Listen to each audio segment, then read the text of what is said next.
break down the acronym like you in class. Oh, they're selling the whole country. They're selling Now I never been down with no OPP. I talk about selling our people's property. Don't know who doing it, so don't round me out. Don't send no police round me and tell me shush my mouth. Where's our conviction? But where's our pride? We selling everything, selling our backside. Just go online, it'll make you sick. You can buy any island, just point and click. See, they're selling our country, yes, they're selling our land. They're selling our archipelago of sea and sand. Now break down the acronym like you in class. Oh, they're selling the whole country. They're selling aha. Hey, hey. Ride him. My mother always say, where you find a donkey? Ride it. Who's donkey? What? Come on. We got a whole nation in 73. Now we getting back the whole country. What kind of fools we must be, selling out for a bag of rice and a cup of tea. You know what does bug me? Help me understand. I can't find piece of property for under 80 grand, but I can fix this. I know what to do. I can squat just like them other people try make me do. See, they're selling our country, yes, they're selling our land. They're selling our archipelago of sea and sand. Now break down the acronym like you in class. Oh, they're selling the whole country. They're selling aha. They're selling our country. They're selling our land. They're selling our archipelago of sea and sand. Now break down the acronym like you in class. Oh, they're selling the whole country. They're selling aha. I get everybody sells some every time.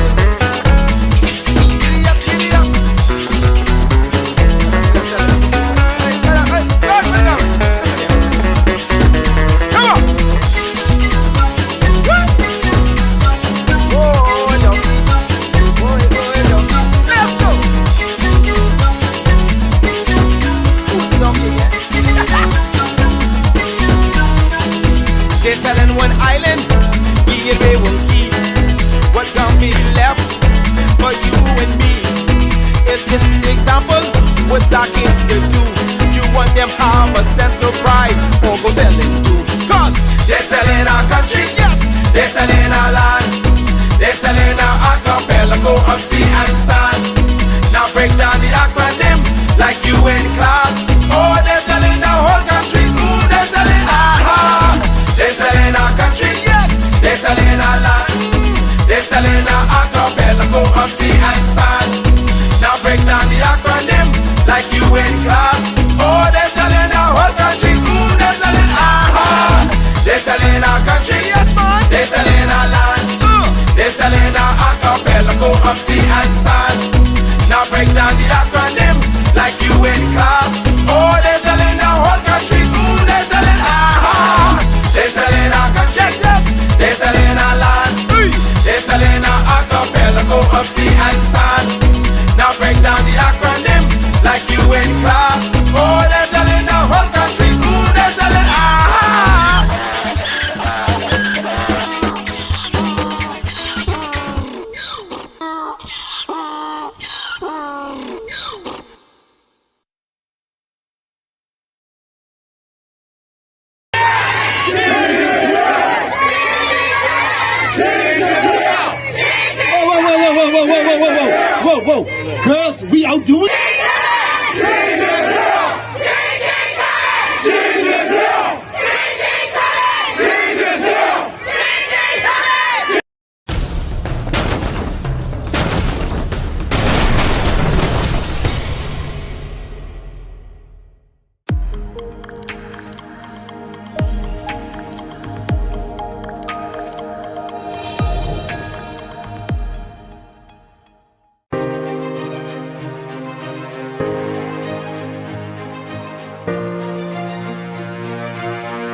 Scores of displaced city markets workers demonstrated outside Parliament today, demanding justice and immediate payment of their long overdue severance payments and pensions. But they have an unusual proposal for where the money should come from. Yes, it's been 9 months now since their rocky relationship with city markets ended, and now the workers say their patience has run out. Andrew Noakes joins us live with the latest on what the group is asking for. Andrew? Well, just days after irate former city market workers rejected a $1.4 million offer from their old bosses, they staged a protest outside the House of Assembly today. They rejected the offer, saying they were expecting to get at least $4.2 million in benefits and invested funds. But now the weary workers are seeking government's intervention in the matter with this proposal. Right now is to not to secure the severance package, but to make the owners of the company to pay out the severance package, the $4.2 million for the employees, as well as if in fact there's no money in the company, then the Bahamas government should have regulated the operation of a public traded company with BSL Holding, which did not happen. So what should have happened now is that the government should pay the severance package that is due to the employees and then go after the owners. That's what those former city market employees were hoping to talk to the Prime Minister about.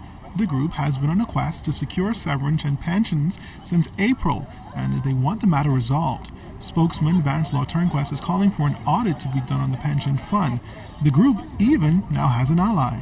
The severance matter by law, under the labor laws of the Commonwealth of the Bahamas, their entitlement basically is $4.2 million. We're asking the Bahamas government to come up with the $4.2 million severance matter for all the employees at City Market. This is not, we're not asking for anything. We're not begging for our money. That's their entitlement. These persons have worked in the company for over 10, 15, 20, and 30 years. It's law. This is past the level of City Market. We're now fighting for the protection of all workers in this country, that this never ever happen in this country again. These people that are here behind me have been suffering for over a year. No food to put on the table for their children, no money to pay the bills, and it's time now for the government to step in. I am asking Prime Minister Christie to do everything in his power to bring this to an end. Joining them was Chairman of Citizens for Justice, Bishop Walter Hanschel. He says he's appalled that the matter is still pending and that Bahamian workers have to suffer in trying to feed their families and pay their bills in these challenging times. City Market was sold. The owners received their monies. Why are the workers not paid? That is not right. They're not begging, they're not asking for any favor, they're not asking for any handout. They are asking for what is rightfully and legally due to them under the laws, the labor laws of the Bahamas. So please, union leaders, Minister Shane Gibson, let's help these people out. We cannot let these people suffer another day. Now, Bishop Hanschel says Citizens for Justice will not stop in its quest and continue to lobby on behalf of the workers until they are given what is rightfully theirs. Andrew Knowles, ZNS Network News.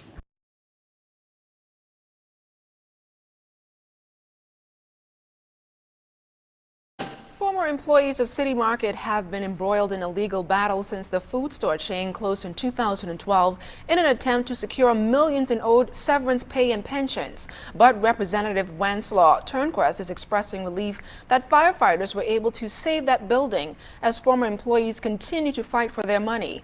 Turnquest, who emphasized with firefighters hospitalized due to the blaze, says he is not aware of the extent of the damage to the building, but says weeks ago he wrote to the Office of the Attorney General about its maintenance and security. We have to now determine the way forward, and that building must be protected. That building must be protected, and we are now going to go to legal means and trying to protect the primary asset of the workers and pensioners of Bahamas Supermarket Limited. We have been in court right now. I can't go into further detail, but we have been battling now since the 30th of March 2012 over the rights and the protection of monies owing to the pensioners. We are very concerned.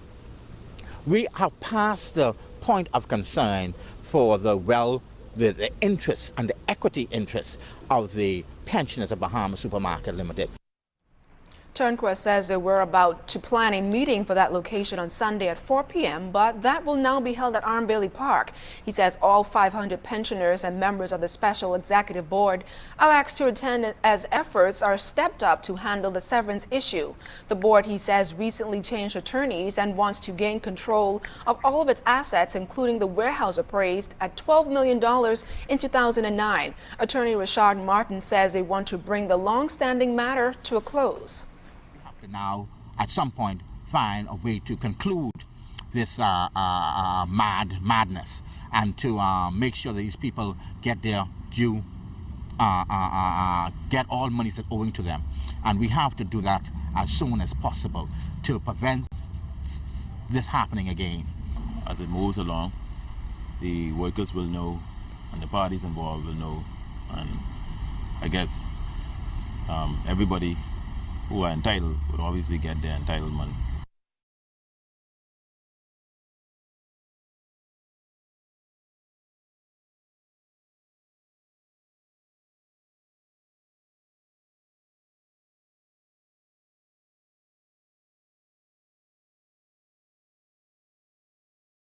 Market food store closures spread this.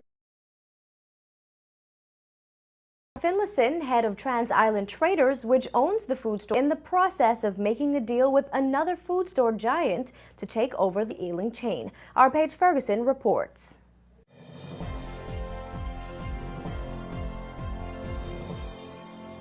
According to Finlayson, who spoke with MB12 today, he's in the process of selling off City Market's assets to another local company. And he said the goal is to ensure that the employees' best interests are protected. Finlayson confirmed to NB12 this afternoon that he's more likely to sell the remaining City Market chain to SuperValue, owned by Rupert Roberts. However, he said the deal is still in the making and is not final. Earlier this week, Finlayson confirmed that there were 2 local companies interested in purchasing the food store chain, which has closed several locations in the past year. Today, SuperValue owner Rupert Roberts confirmed that he has been in talks with Finlayson as recently as today, but it's far too early to say what the final outcome will be. He called the talks detailed and complicated and said there's a lot to be worked through. The uncertain future of the chain also caused concern among the company's more than 200 employees. Administrator of the Bahamas Commercial Store, Supermarkets and Warehouse Workers Union, Rosalie McKinsey, said employees met with Finlayson last evening and were told about the sales talks. She said they are comforted by the possible deal. Last night we had a very, very long and cordial meeting with Mr. Finlayson, and he indicated to us that Mr. Rupert Roberts, as you know, the owner for SuperValue's chain, is interested in buying all the assets of the Bahamas supermarkets. In saying that, he assured us that all of the workers would be paid all of their entitlements and they would be given an opportunity to work for the SuperValue chain. According to McKinsey, the 4 remaining City Markets locations will stay open and employees will continue to work until a deal can be reached. She said what's most important for the union, though, is that the employees will get their entitlements. This makes me feel very, very good because this has been something that was brewing for a very long time, and this outcome makes us feel very good that our biggest concern was the members, and they will be compensated. So it really makes me feel good on both sides. Today, a group of City Market employees gathered outside the Department of Labor on Thompson Boulevard. They say they're excited about the possible deal and the possibility that they may be able to keep their jobs. I feel very good because right now it's getting some kind of knowledge to us to know that we're not left behind as we always just be put in the bag. I feel too good. I feel good. I feel real good to know that, you know, we have the opportunity to reapply with City Market for those who want to stay. You know, they gave us that option, which I thank them for, and I really do feel good. So far, what I've been heard, if it comes true, it'll be a good thing where we could just move on and find something else. Because right now, people are eating. You know what I mean? We get landlords on our back. We get bills to pay. Children got to eat. I think it's a good process. What's going on? I mean, the deal is going on. We can't really say well. I just hope it just fall through. It'll be a good thing. for everybody. It's a good thing for the country. Then there's a lot of people that's hurting. Last November, furniture was moved out of the Bahamas Supermarkets Limited head offices on the East-West Highway. Bahamas Supermarkets Limited is the parent company of the City Market chain. At the time, Finlayson said trustees were searching for a buyer for the $9 million facility. Reporting for MB12, I'm Paige Ferguson. 3 months after he was convicted.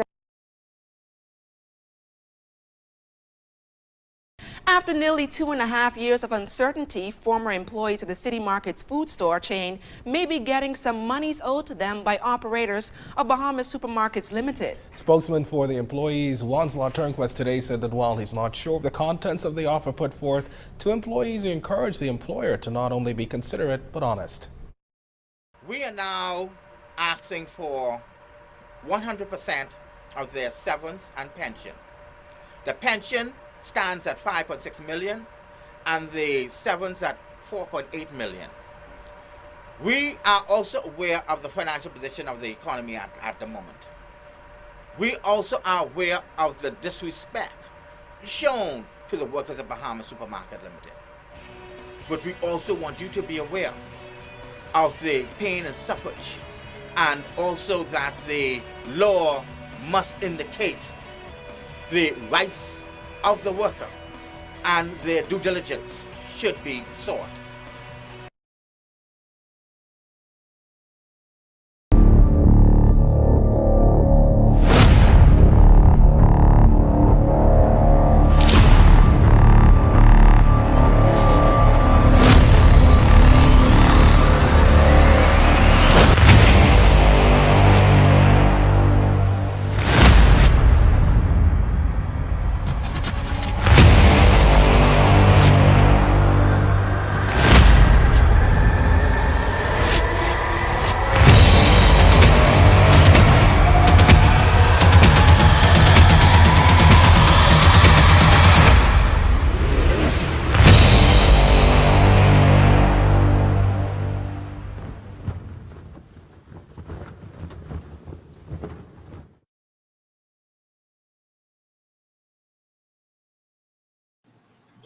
Good afternoon, Bahamas, and welcome, welcome, welcome. It is so good to have you here. It is always a pleasure to spend my Sunday with my Bahamian people, the new Bahamians, who are ready for a new Bahamas.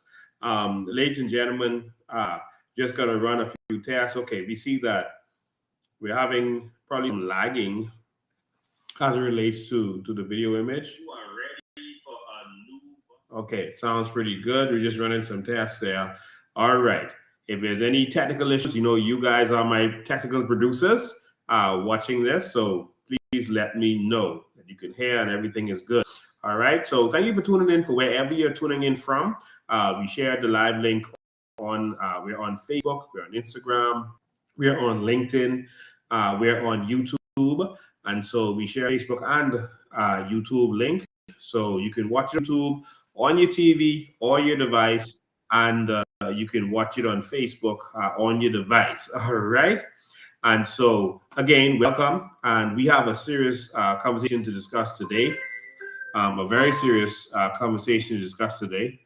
It's a couple of things. Before we get into City Market and those things that we direct you to, I just got a little house cleaning that we want to do. Just cover a few short things and then we'll get right to it.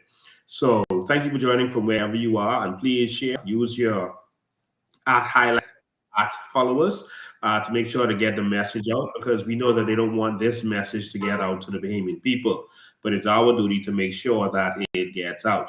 All right, so ladies and gentlemen, before we get to talking about the City Market deal, because guess what? We found the money. I decided to run an investigation. I was getting some calls from City Market people, and I decided to do what I do best, and that's investigations. And we have found exactly where the City Market people money is.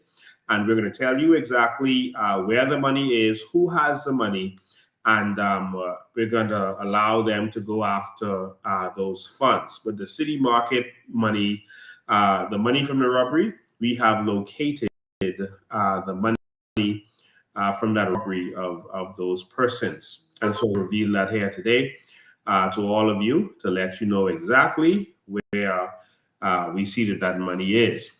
But ladies and gentlemen, before we get there, there's a couple of things we want to touch on. The first thing we want to touch on,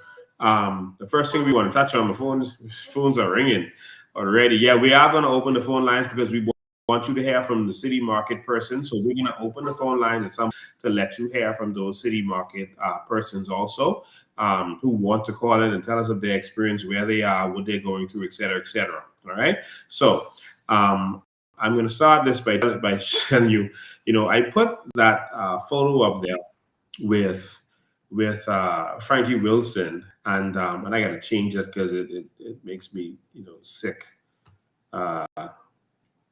See these fellas continuing to rob this country like they're doing. It makes me sick to the stomach. Let me change the background. But ladies and gentlemen, I put it up there because I wanted you to see what they posted. We didn't create this. This is not Photoshop. This is what they posted. So this is Frankie Wilson, and he's standing alongside Bernie Nottage. But this is Frankie Wilson, and you see what he posted here? This image that he posted here says, "For my grandchildren." This is who they are fighting for. This is what it is all about for them. They couldn't care less about you. PLPs and FNMs are working together. They have been working together since the 1960s in order to screw the Bahamian people. And so, well, the phone line isn't open yet. So if persons are trying to, if persons are trying to call in, it's not, phone lines aren't open yet. I'll let you know when the phone lines are open so we can get to that part of it. But I wanted to show you this image because, man, this has been going on, man. They've been raping and robbing all this time. And FNMs and PLPs have been working together to do so. I don't want you to think that when the FNM is in, they win. When the PLP is in, they win. No, they work together on this. And they are fighting for theirs. You see here? So just to show you, this is Frankie Williams' wife and Lynn Holler Wesco. All right? These people are working together. See here?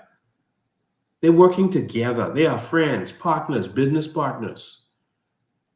While you are suffering, they're working together, all of them, to win while you lose.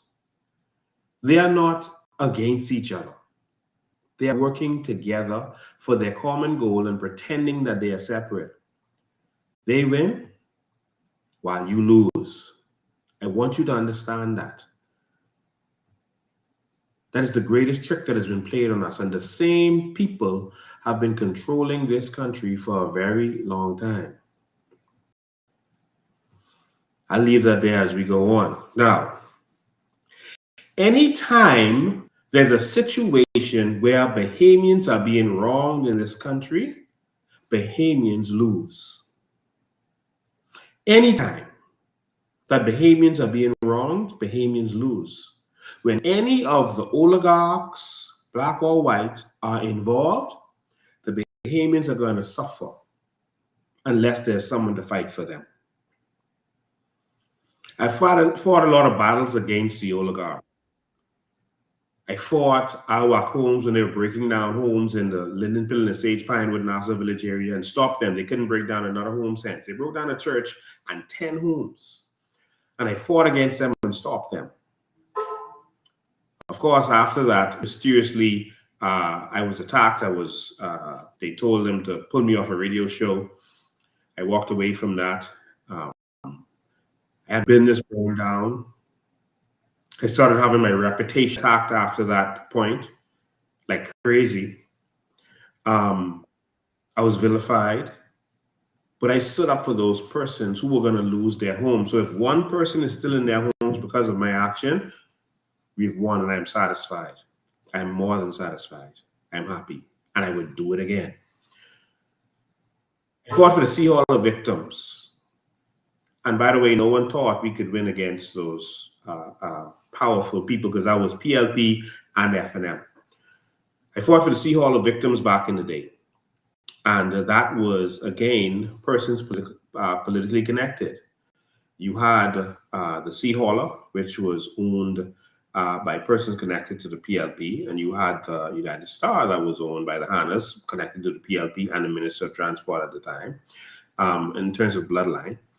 And so that dragged on, and those people got no justice, and then we came on board and started fighting. So again, I had businesses that were attacked while I was fighting them. They felt I was making the government look bad, but in the end, we won for those people $1 million and their medical bills paid. All right, and so that was justice for me. If you don't have someone willing to sacrifice and lose it all, fight for the Bahamian people, because there will be losses. It's like the Bahamian people suffer. And I'm tired of living in a country where Bahamians are treated like dogs, and it doesn't matter if you're black Bahamians. Because Toby just found that out when trying to get Crown land on Paradise Island. And then a foreigner came in and wanted the same Crown land that he was already issued. They took it from him and gave it to the foreigner. And I told Toby, you're going to lose. Why do you think that? Because you're a Bahamian. There's no other sin that you committed other than being Bahamian while in the Bahamas. Luther experienced the same thing in Luther. They wanted to do a project there. Disney wanted to do a project. And guess what? Disney won. And why did Luther lose? Because they are Bahamians. And their crime was being Bahamians while in the Bahamas. And so now we saw where taxi drivers were being assaulted and being treated badly on Bay Street, being treated rough, being arrested for no reason on Bay Street in the port area. And we had to go out there and fight for them. And the only reason they're being treated that way is because they're Bahamians. I am tired of Bahamians being treated like last class in our country. And some people say that we want power. No, we don't want power. We want a country that works, man. I saw someone on social media talking to someone who was saying that, we need to get rid of them in PLP. And the person's comment, the person is a known troll, political troll. They said, oh, you're waiting on $100,000 there. That's what they are calling. And the person just wants to see a Bahamas that works. A Bahamas where the prime minister and the MPs don't have to go away to get medical treatment. When they're responsible for giving us proper medical treatment, they're going away to get theirs. A Bahamas that works, man. A Bahamas where the water and sewage company, after putting out a press statement, about us, now they're saying, oh, the water problems are going to continue. They promising the electricity problems in Luther is going to be corrected by the end of September. They said that they have some problems locating parts and the lead time and this stuff. Listen, solar doesn't have parts. All right? Not engine parts, to be correct. All right? Solar will end your need to be finding all these parts. There's less comments with solar. But you know that you're going to go solar because you have to make sure that Frankie Wilson's grandchildren are doing good. So they are going to take solar in the country and they're going to give it to Frankie Wilson so that he can now make money by selling us the sun for free. Instead of doing that so that we can move towards free electricity or dirt cheap electricity, they are going to give the solar generation Frankie Wilson so he can leave a legacy for his grandchildren. And they're going to do solar on the Family Islands for the same purpose. All right? But not to benefit you. So I just wanted to say that when these people win, we lose. I'll leave that there. I'm going to come back to that in a minute because we got the document to show you. Like we said, we found the money. And it was right there in front of everyone's face, anyone who wanted to see it. But we got to expose some people today. So in the meantime, I want to tag the following people. Then we'll come back to that. Please tag Tiger Wilson. Not Tiger Wilson, Tiger Finlayson. Markson, we saw him making comments on social media the other day. Tag Dion Foulkes. Tag Dion Foulkes. Tag Kwasi Thompson, present member of parliament. Tag Munroe, present member of parliament. These are names that came up as we were doing our investigation, and we're going to let you know who is who and what is what. Tag all of the names that I just called. Hope I didn't miss any. Tag them. Munroe, Kwasi Thompson, both present MPs, one in cabinet right now. Dion Foulkes, former MP. As Dion Foulkes, we need Tiger Finlayson and we need Mark Finlayson. All right, tag them and we'll be back. Ladies and gentlemen, two things I want to touch on quickly before we get to that. One is with the Olympics. We saw some Olympic athletes going back and forth with each other, and we think that that is unfortunate. I want to say that we stand with the Olympic athletes. We want Stephen Gardner, Miss Miller Weebo, Shanae. We stand with you. We appreciate your sacrifice and what you put in to become and to represent your country. We stand with you. You know, there's a lot of things put out there about, oh, if, you know, they're taking the people's money and then they didn't do what they're supposed to do, et cetera, et cetera. As far as I know, Stephen Gardner was not in the Bahamas. He was not flown from the Bahamas to France. I think, where was he? Botswana? Where was he? He was in another country. I'm sorry, I got the name wrong. He was in another country and he flew from there where they were doing training. And the government did not pay for it, as far as I am aware. And I also believe that the government did not pay for Shawnee Miller-Weebo. Now, whether they paid for them or didn't pay for them, it doesn't matter. If an athlete wants to try, I've seen athletes try. I've seen Isaiah from the Detroit Pistons play on a almost broken ankle, on a sprained ankle. I've seen Jackie Johnny-Kersee run with asthma. Now, when she got to the track, her asthma might have gotten so bad that she might have realized, oh, I wanted to make it. I really wanted to do this, but I can't do it. Why are people questioning the integrity of persons that made our country look good? Why are they questioning the integrity of persons that sacrificed from their parents' days? That young man, Gardner, learned to run on a track, and if you see that track, you would not want to run that in Moores Island. I didn't speak to him. The track in Moores Island that he had to join, and his family had sacrificed for him to get there, because our government was never doing enough for our athletes. To see where he came from, we should appreciate the sacrifice that he made. And even if he gave himself a free trip, he deserved it. But he didn't.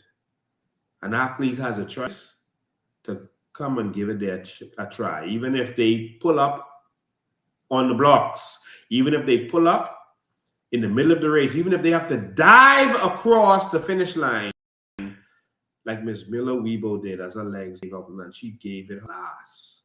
I don't want anyone, past athletes, future athlete, politician, Bahamian citizens, to question the integrity of our athletes as they make the sacrifice that they make.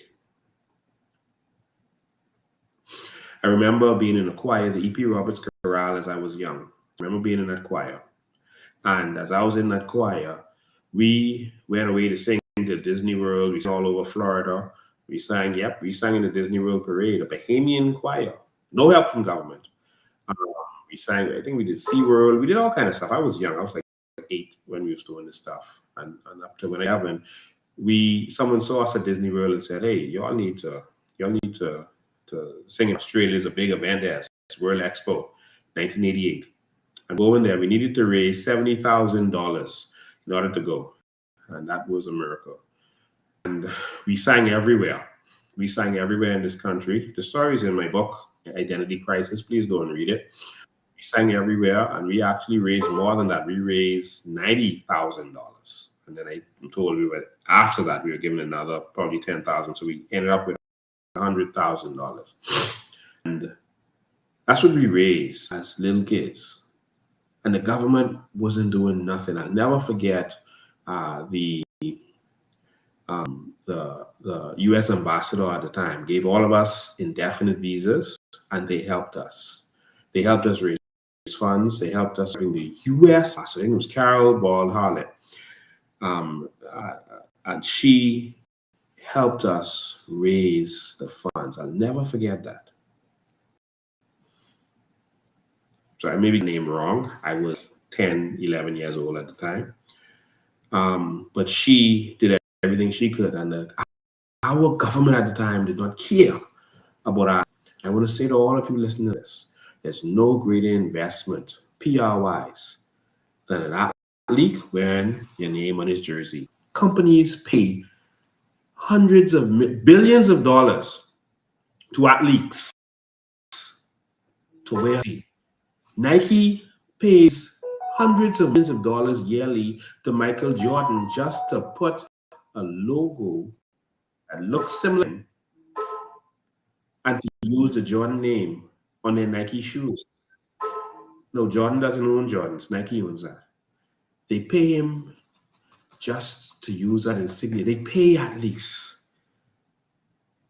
We get to invest in our athletes, invest in them, and have their name broadcast around the world and our name broadcast around the world. There's no greater thing than that. Under Michael Pintard, who was the worst minister of sports in Bahamian history, our sports crumbled. It crumbled. And I'm not attacking him. I'm saying the reality because we paid him for this, y'all. We paid him. And so this is not an attack. This is a critique of someone who worked for us. We paid him up, and he did a horrible job. Athletes were begging for funds to go and travel and represent us. Even under this administration, remember, early in this administration, the bodybuilders wanted to go away, argue with the government to get some money, and the government said, you know what, I give you all half of what y'all need. Come on, man. We need a country that's going to look out for our Bahamians. All right? And so, to our athletes that just went through that, listen, y'all don't fight each other. First thing.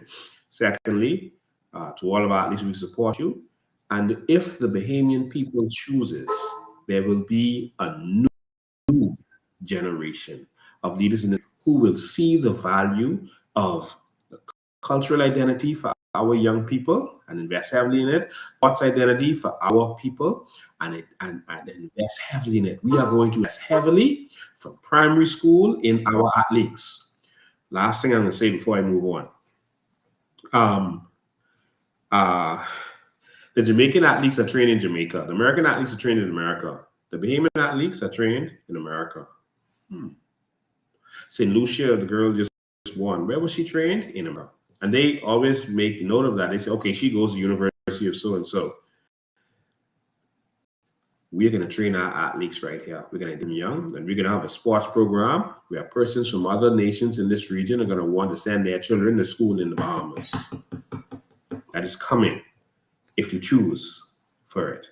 But if you want to continue what we're doing on the PLP and F&M, then you keep getting what you've been getting.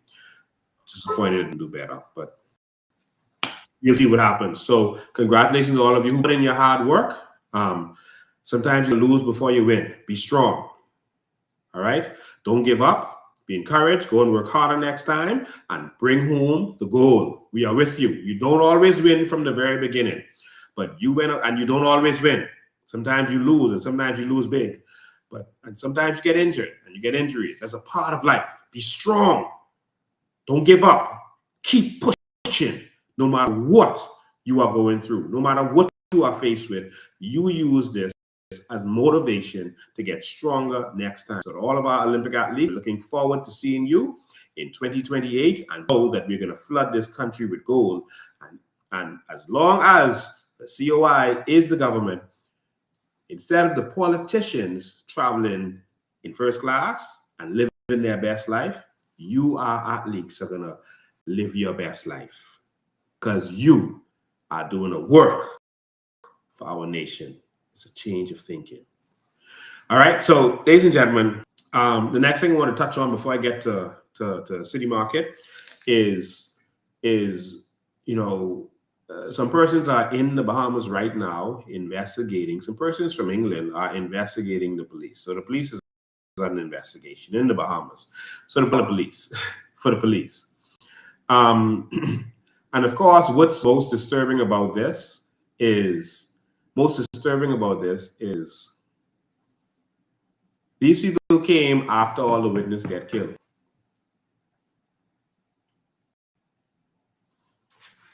After the witnesses got killed, they bring in these foreigners.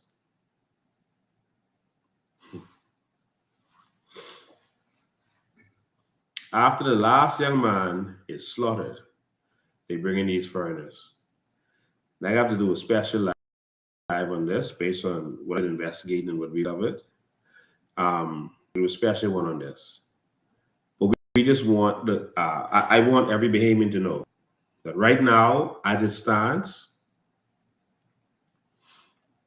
you cannot trust the police force.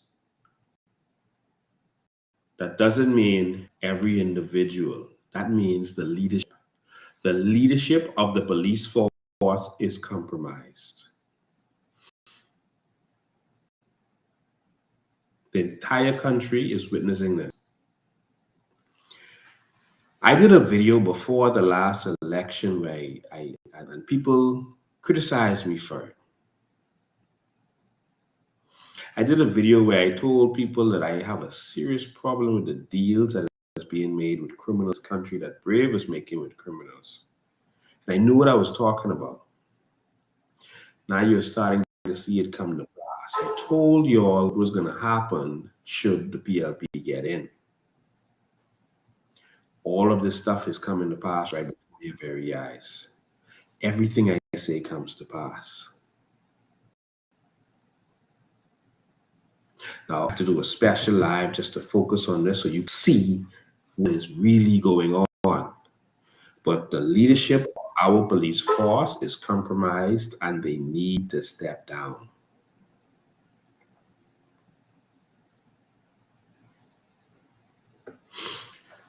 Do not trust the leadership of the Royal Bahamas Police Force. They are doing the dirty work of this of this administration.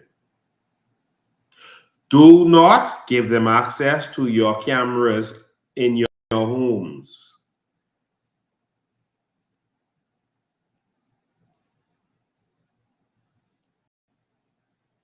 Do not.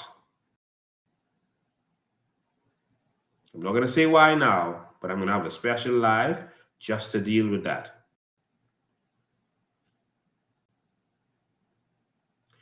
When you see persons being clearly assassinated, did you notice not one word from the Prime Minister of this nation? Did you hear the Minister of National Security finally open his mouth? What did he say? That you don't have to fear, you don't have people who are going to be questioned, investigated with the police, don't have nothing to worry about. When people are being killed,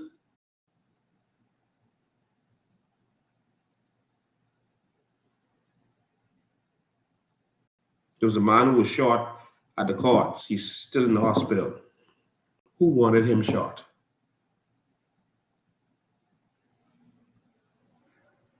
There's 3 young men shot.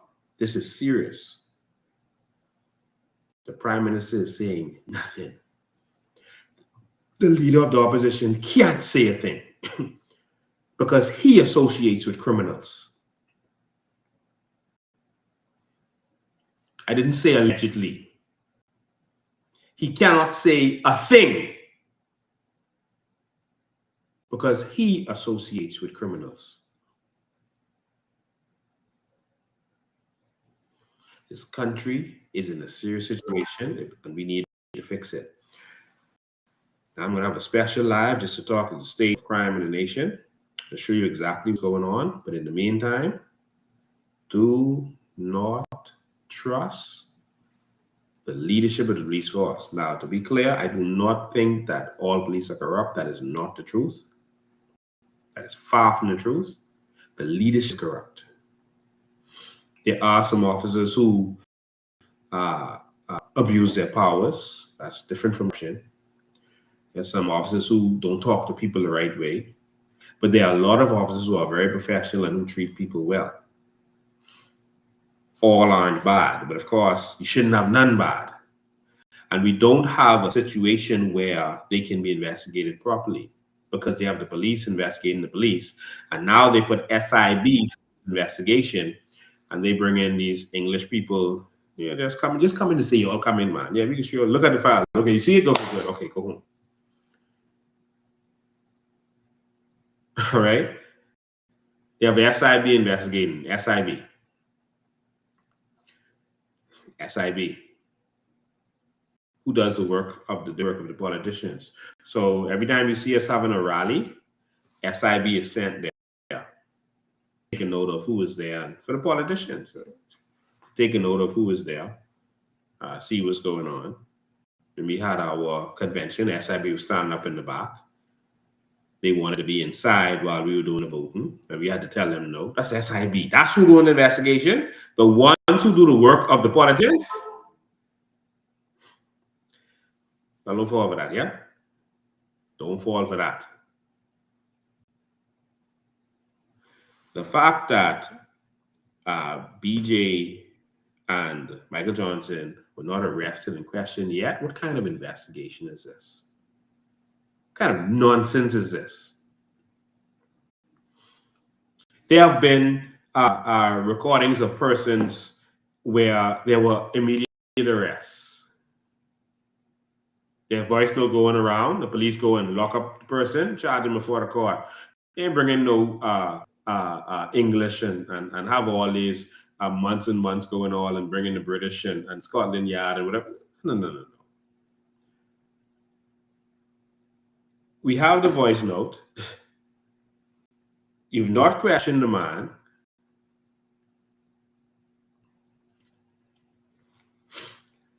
As I was investigating what's going on, and I was investigating the last one, especially with oral. Like I said, I'm going to do a special one on this because I want to go to, because I've been talking too long. I need to go to market. As I was investigating this whole thing, y'all, it was so interesting. Oral was one of the people they believe participated in this armored truck robbery. They never searched his house. He lived with his mother. I never searched his house. I mean, you wasn't really trying to investigate that. You were just trying to execute him. Because if you lock up someone referencing something like that, you are obviously going to search their house. That's first and foremost. So what kind of investigation was that? I just want to put that out there in the air. I can make it clear for y'all when I touch on that. Either or whatever. But there's some stuff I gotta show y'all as it relates to this. All right?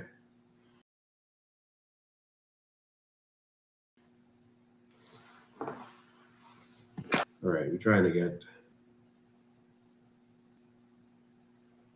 All right. So that's the end of that. Listen, our police force is compromised because of the leadership, not because of the good men and women who do their job, the good job every day, because of the leadership. All right?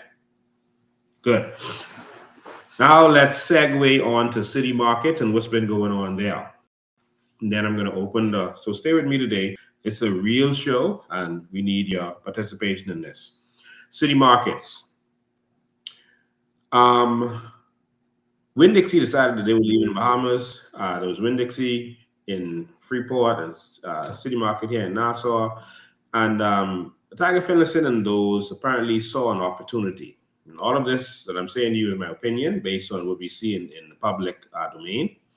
And so we're speaking based on our opinion of public figures and what went down. And so what we remember happening was City Markets was for sale, and Tiger Finlayson and them seemed to be having some financial issues at the time.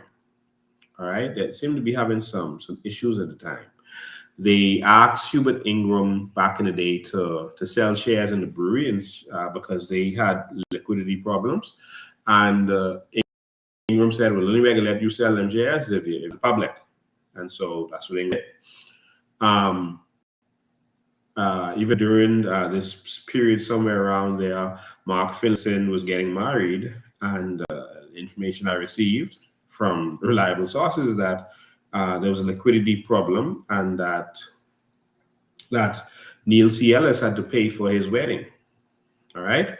This is not to condemn him. Everyone has, ups and downs in their lives, right? And liquidity problem, even the wealthy, even countries.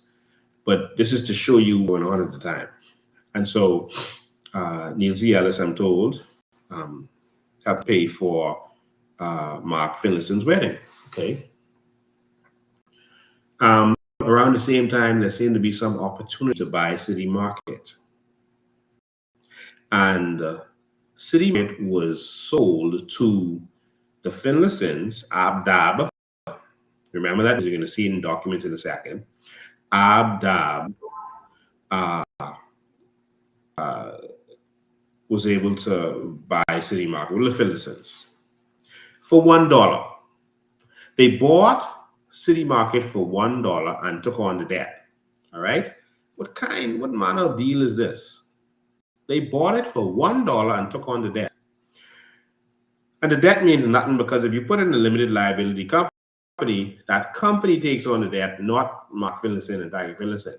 All right. The other PLPs and F&M behind them. All right. So the debt means nothing, because if the company closed down, the debt goes with it. Right. So,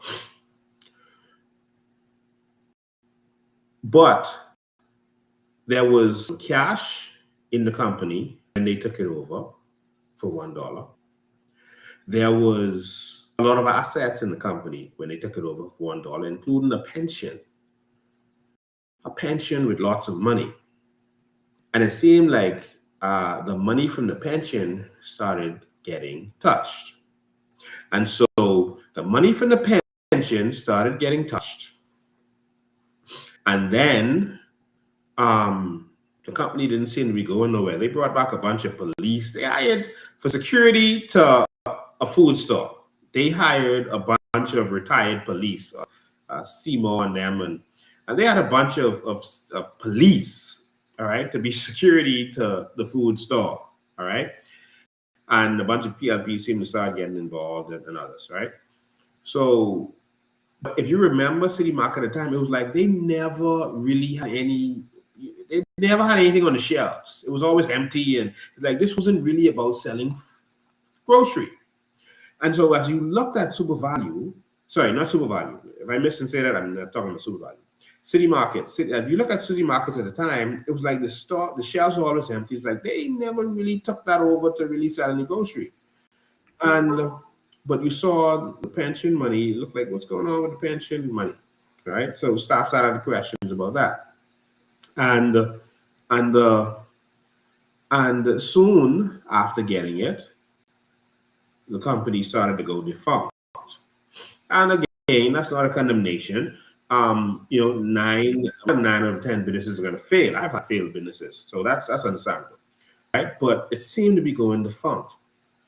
But this company had assets, and it almost seemed like the reason for them buying this company was to get their hands on those assets and then break off running. That's how a lot of staff feel, because I've been investigating this now, and based on the persons I've spoken to, this is the feeling that people are getting based on what happened. So just so you know, I've spoken to Kwasi Thompson.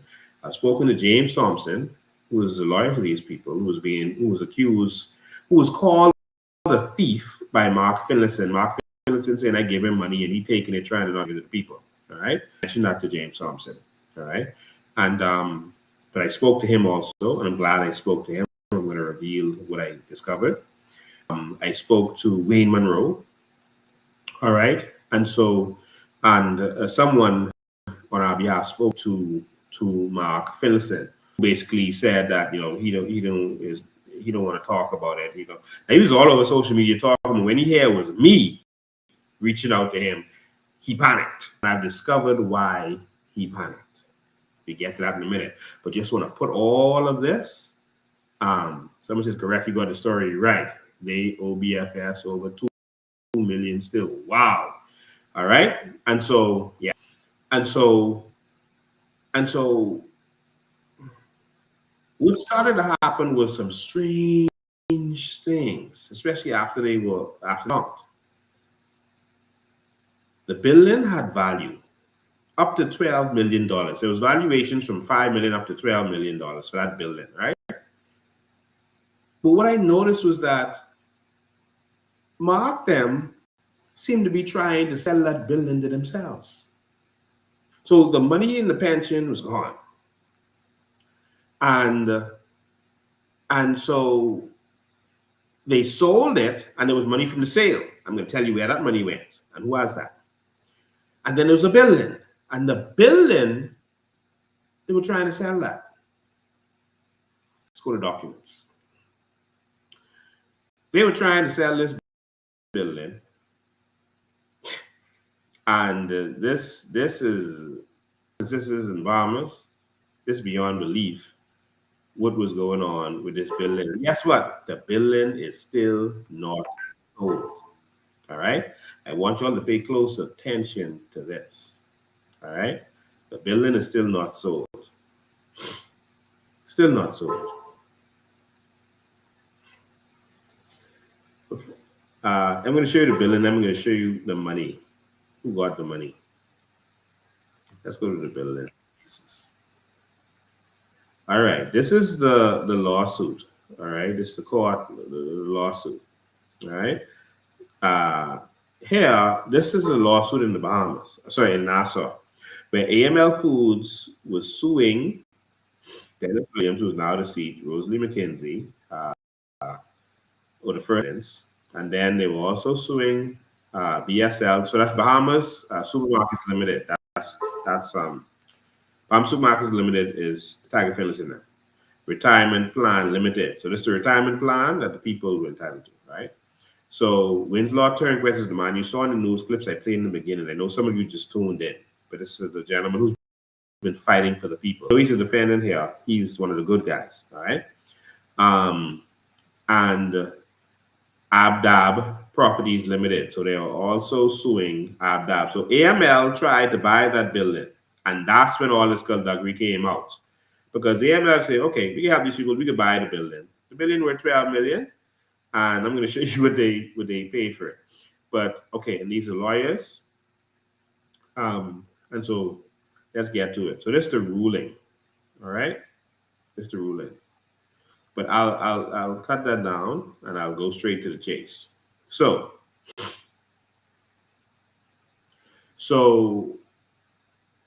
here at number 15, well, anyway, at number 14, you can see where the Dennis Williams and the other trustee, the present trustee, they sold this building to AML for $3 million. Now the building up to $12 million, but AML was getting a deal because I guess they just needed to get this money quick. All right, and they paid a deposit of $150,000. All right, so you all stay with me on this. It's $3 million the building was sold for. Next, they did a deed. All right, they did a convince, and then you can see where the money is $2.4 million was received.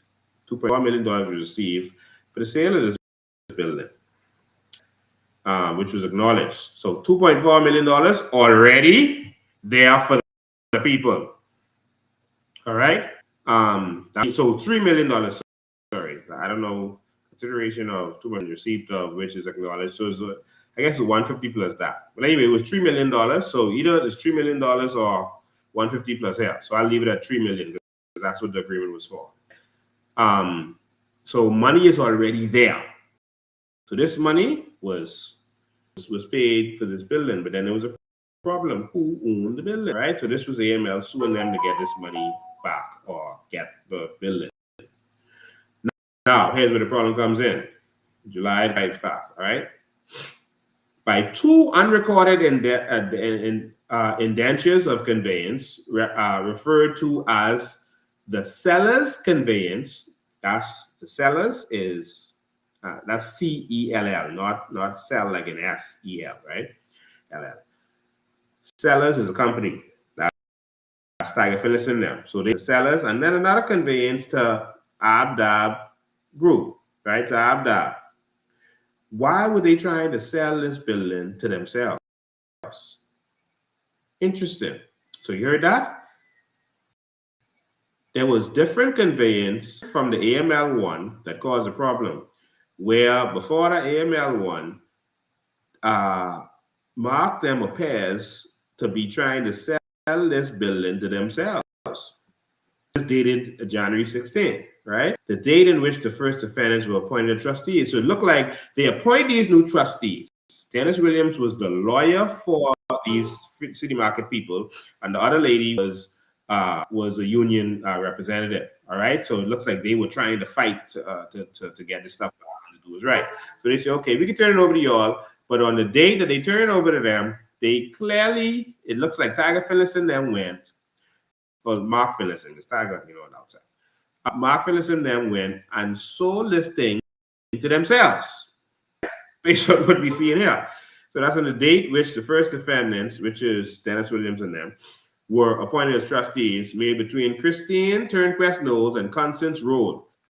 All right, these were, sorry, I'll read it. Former trustees of BSERF. All right, so that's former trustees of the Employment Retirement Fund. All right, so the Bahamas Supermarkets Employment Retirement Fund. So they were the trustees before Dennis Williams and the other lady. All right, and what they did was they turned it over to Dennis Williams then. Then, but at the same day, they look like they tried to sell the building. And respectively, Sellers Property Holdings Limited and Abdab Properties, the former trustees reported to deal with the property. All right.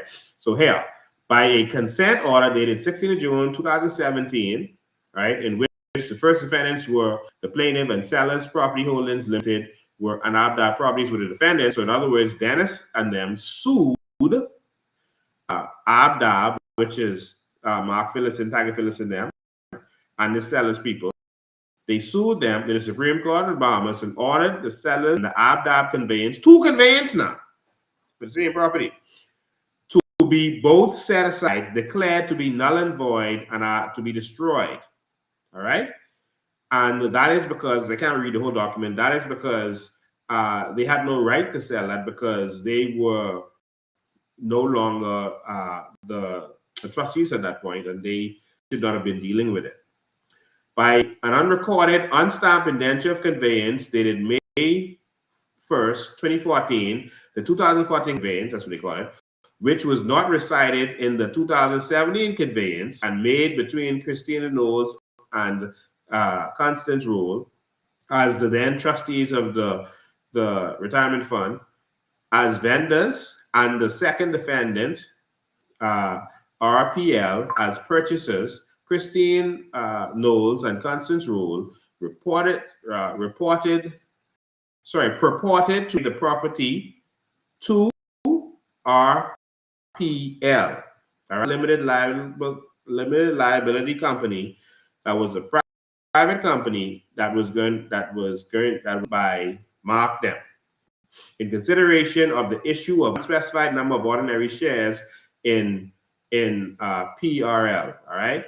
In the name of said trustees of the Employment Retirement Fund, the legitimate one. So I know there's a lot of abbreviations and all that, hard to understand. So in other words, they sold, they form a company, right? They formed the company, and in forming this company, it was a separate company. And they promised the people, if y'all allow us to sell this to this company that and put the assets in this new company, then you all will get shares in the new company, and that's the best way to do it. I don't know how they convince those persons to even consider that. Stop sharing for a second so I can look you all straight in your eyes. I don't know how we always let these political types swing us in that way. I don't know how we always these political types swing us like this. But they formed a company, right? So there's the trust that owns everything. And what they did was form a company so they don't have to bother with the trust, because the trust will make them liable in certain ways because we have laws as it relates to trust. So they was trying to convince them, let's put it in the company, and then the company can own it, and we give you all shares in the company. That was a swing. And they convinced the persons, and then the last thing, some of the persons caught on that, hold on, wait. Once they get that in the company, you don't have to go through the people or account to them because they ain't owned by them no more, owned by this company. And they could always take that out of there and give it to Abdab and just take the warehouse. And then they're gone. And so some people started to catch on. And so they got to the point where some of them started to tell other people, listen, don't fall for that. That ain't right. But most Bahamians, they don't educate us in business and this kind of knowledge, which we at the COI are going to do in schools. We're going to teach our children in schools. My daughter in school in the U.S. from grade 7 to learn entrepreneurship. I was a part of the, she had the pass to go to grade 8. And well, anyway, we're going to teach our these things. And so they fell for it. And so if you look at the voting, there were, I think, 299 people that voted, and one more voted no than voted yes. That's how close it was. There was 299 that voted. One more voted no, so that it was no, you're not allowed to sell this building. But yes, they sold it anyway. You know, that's what Perium do. That y'all vote against numbers. Y'all Bahamians, y'all mean nothing. We doing numbers anyway. And so they decided to still sell the building. All right, let me go back to sharing this. They decided to still sell the building, even though the people told them, no, y'all ain't selling this. Sorry, y'all ain't selling this building to this new company. They still did it anyway without the permission of the people. So this court judgment is telling them, no, y'all ain't had no right to sell it because the people say no. All right, and so they gave more details of this.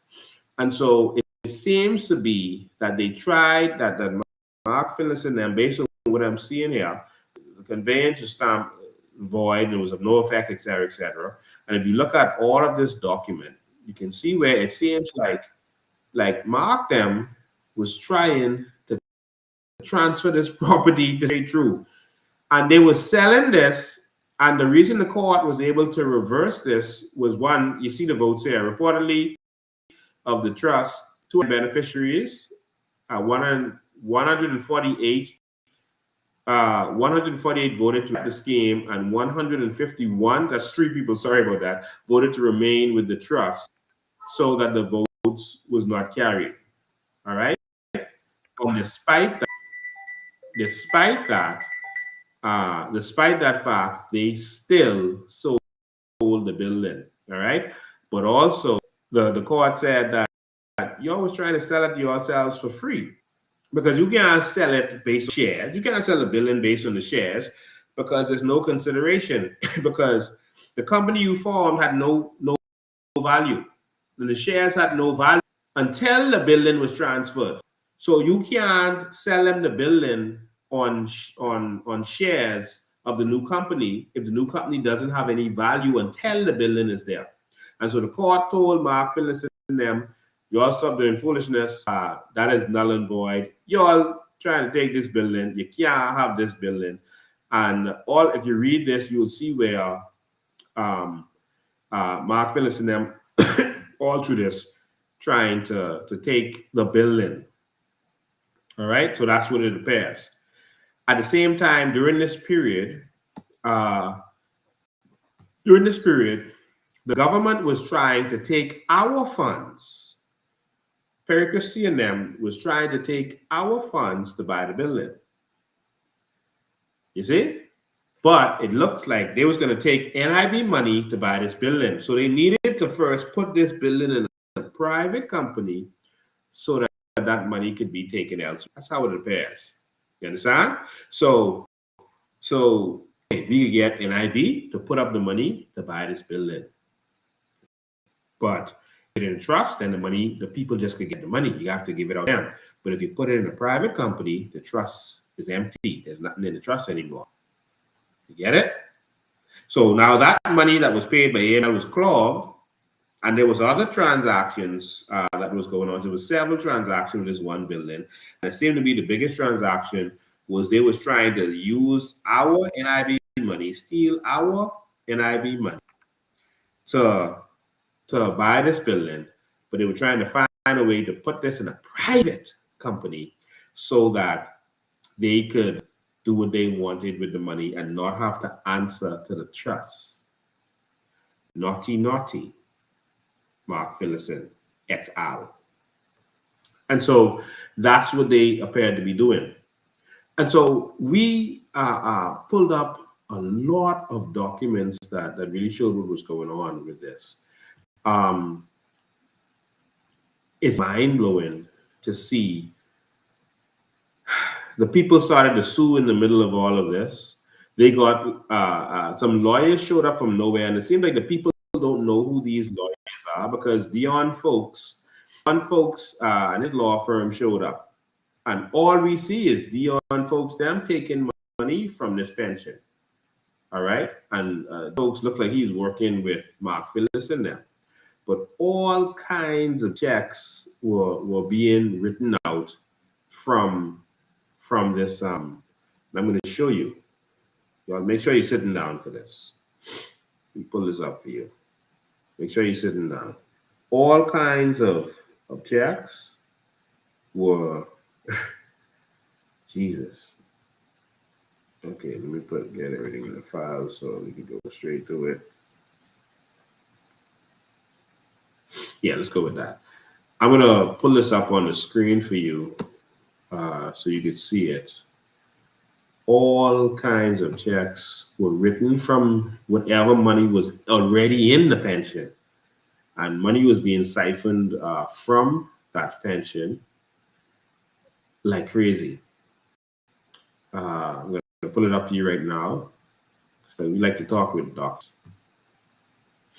All kind of money was being siphoned. So I saw the stuff that Mark Finlayson was saying on social media. Mark, you need to go sit down.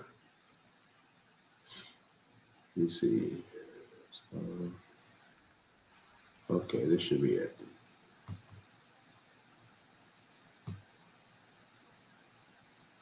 Okay, yeah. So we pull up this document here. So this is a court document where they were discussing what was happening. All right. So one, they said that the person who did the auditing wasn't even an accountant. All right, that was one of the problems. I can't read all of this. And then it says after 4 years of fighting for information, including bank records regarding the trust. Let me make this bigger for y'all. Regarding the trust, the plaintiffs were finally able to obtain records from First Caribbean, CIBC Bank in January of 2016 after the defendants were forced by the court to do so. So Pagadem was forced. The defendants was forced to give records, all right, to do so. Court documents and correspondence will show that the plaintiffs have time and time after time requested these documents, including banking records, but the defendants have in the records to avoid the negative details found in the First Caribbean account. A copy of the relevant bank records for 2013, 12, 11 to 6 are now produced and shown to be marked exhibits 1, 2, 3, and etc. It is sad to see the irresponsible and negligent behavior displayed by the defendants as trustees. from using the retirement plan funds to pay legal fees to fight the plan's participants, to paying exorbitant, questionable, and unauthorized professional fees that has not been accounted for with detailed evidence. The plaintiffs, despite numerous requests for detailed information regarding the plan, has not been presented with any details. The following are some highly questionable payments which will be presented for questioning by the proper authorities. All right. So in other words, them took out money from the pension plan to fight the people, to pay legal fees to fight the people. That's crazy. So look at some of these, and we have to check. There's Dion Foulkes coming in now. So Mark Finlayson, the PLP, them seem to have been working, and I guess when I open the lines, Mark would call me and tell me who Dion was working for, because I don't understand this. Because Dion, them seem to be working for Mark Finlayson, and that's what this is saying. So you take in money to pay folks to fight the people, and why you go on to F&M lawyer?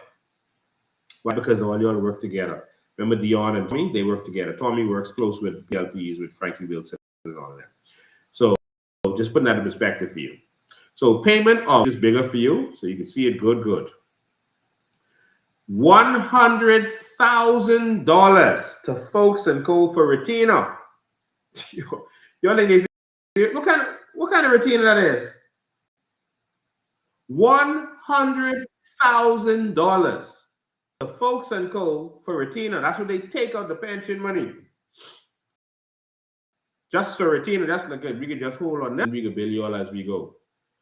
But instead of billing them as they go for more money, so they're holding on the retainer, and these other checks here should have come out of that, and then you come back when that run out, because that's a retainer. But look what they did. $100,000 for retainer. Next, $25,000. $25,050. So I know what the 50 was for. Like they couldn't just do $25,000. I don't know. They just had to get a real sense. $25,050 Foulkes and Co. for retainer for a London QC meeting. So you had to meet with some London QC, but then you already had a retainer. So you had two different retainers. That doesn't make sense. I see why the court is saying that doesn't make sense. $45,000 to Foulkes and Co. for a London meeting with QC. So you got a retainer to meet the QC, and then you got $45,000 to meet.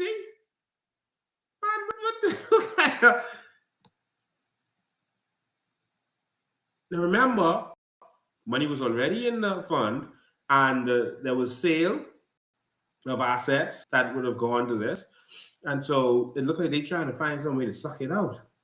$15,000 to Foulkes and Co. for extended London meeting. Wow. So in other words, the meeting went too long. And so we want another $15,000. So first we did a retainer, then $100,000. Then we did a $25,000 retainer for this London meeting, even though we already had a retainer. Then another $45,000 because we did the meeting. And then another $15,000 because we extended the meeting. I guess the meeting went over time. And then $35,000 for Foulkes and Co. for extended conveyance expenses. So I guess this is the conveyance where they was trying to take the property, right? $35,000 to Foulkes and Co. for no reason at all. Another $15,000 for no reason at all. It says no reason provided. All right, I'm saying no reason at all. $20,000 to Foulkes and Co. for no reason at all. $14,047.83 to Mark Finlayson for a London meeting with QC for what? So hold on. Mark paid himself with Dion Foulkes to go meet the QC in London to fight y'all, and he paid himself $14,000. Anyway, Philip Campbell decides he won a van, so they did a check for $20,000 to buy a van to fill up camp. He's the other trust Mark Finlayson at the time. So they buy in cars and trips. $7,000 to Barry Newman for consultancy. Jesus. 5 payments totaling $37,527 to John S. Bain for audit and forensic fees. Wow. And then a payment of $13,675 to John S. Bain for consultancy. Jesus. This is just some of it. Some. Some more here. So on top of another $13,225 to John S. Bain for consultancy again. Jesus. Well, he must have got some Jesus type wisdom to be consulted. Payment of $20,000 to Wellington Woods Associates for architectural fee. What? What y'all billing after y'all enclose? $10,000 to Wellington Woods and Associates for architectural fee. That's $30,000. Payment of $6,000 to Bahamas Realty for EWH appraisal fees. Questionable payments were made, which we exposed. Jesus. And so you see here where they talk about the transfer of property and all the other skullduggery that went on here. I can't go into all the time because I want to hear from the people who are actually involved in this. So I can't go into reading all these details. I think we these documents are public to who wants to see them. So these are some of the checks. So you know that we have the actual checks. These are some of the $100,000 check. Just in case no one has ever seen a $100,000 check. Here's a $100,000 check, the 5th of December 2012, to Foulkes and Co. $100,000. That's the check, right? So, yeah. And so there's more to it, but I'll leave that there. Now,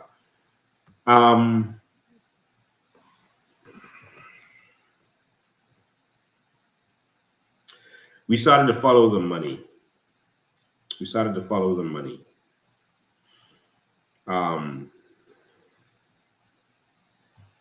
Sad situation. We started to follow the money. We started to figure out where all this money gone. Who was holding on that first $2+ million? Who was holding on the other $1 million after the sale of what do you call it? After the sale to Super Value. We're trying to figure out who was holding on to what, and we really needed to know what was going on. All right. And so we did the investigations, and it turns out that monies were actually given to Wayne Munroe's law firm for these people. And the court actually, told them to, listen, we're going to need you all to account for this. So we could get to the bottom of this, and we need those people to get their money. There was an order that the people should get their money. The court has already ordered that. There's several orders. I have the documents here, but for the sake of time, I can't go into all of these documents. All right? And so I don't see anywhere where Wayne Munroe paid these people's money out. So what I decided to do was I decided to actually call Wayne Munroe. And so while I was investigating, I called Wayne Munroe and I spoke to him. And Wayne Munroe said to me that yes, he received the monies, and that the reason he couldn't give the monies out was because he didn't get any instructions on to give to each individual. And so he's holding the monies he is holding on. He can't give it to anyone because lawyers are creature instructions, and he can't give it out because he didn't get any instruction on how much to give to each person. That is what I was told by Wayne Munroe. And so my thing is, okay, well, why didn't you go out and seek instruction? Why didn't you go and tell the people you have the money at to investigate to find that the money was some of the money went to you? And he said, well, he's waiting on instructions and he can't do anything with instruction, and that's that. All right, that's my conversation with Munroe. I spoke to Kwasi Thompson. And he said, basically, Lincoln, it ain't me. This was from my daddy. The people were suing my daddy because some stuff went to him. I was making an accusation against him and me. So Kwasi Thompson is saying, please don't put him in that. He just represented his daddy as his daddy's lawyer.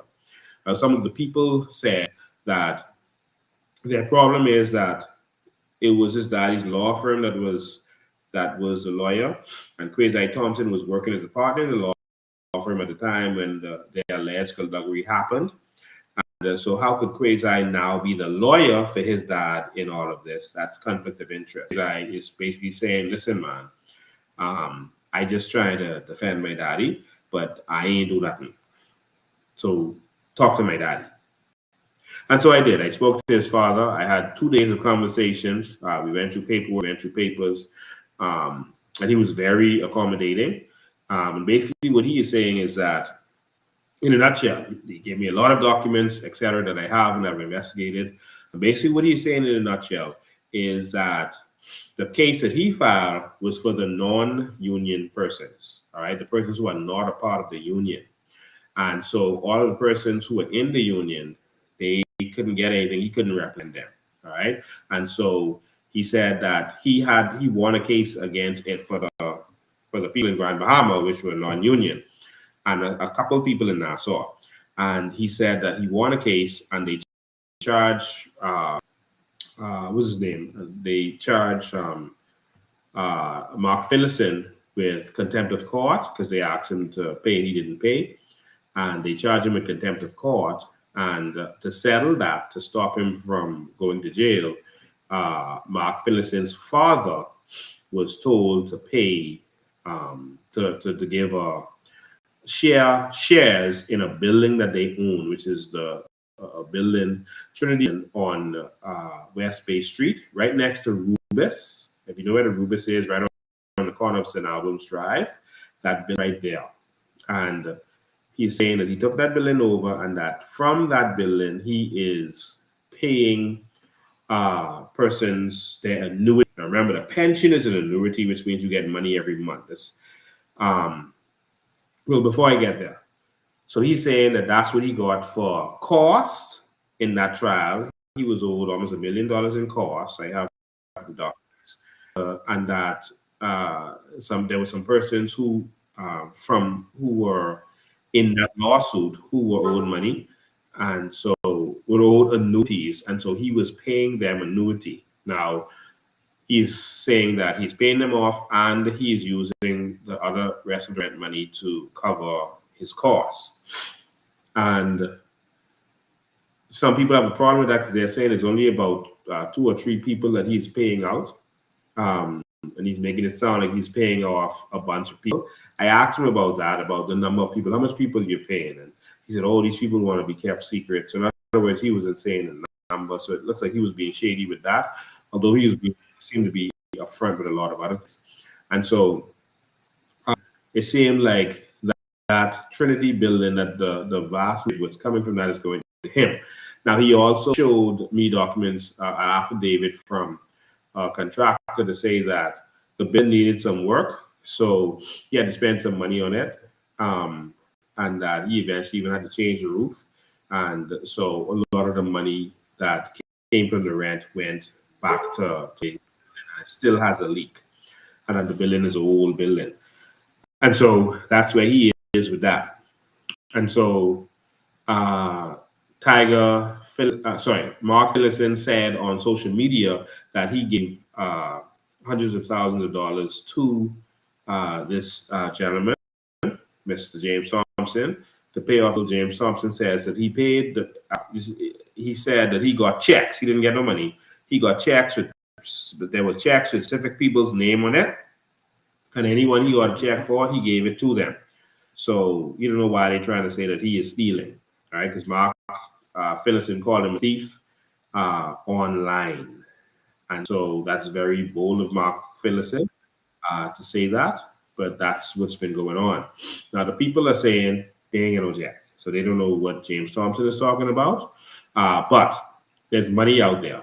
So we've identified the monies related to that. Munroe told me he was holding on to some funds. If that is no longer the case, then he can just say so. And again, I have documents for what I'm saying. All right.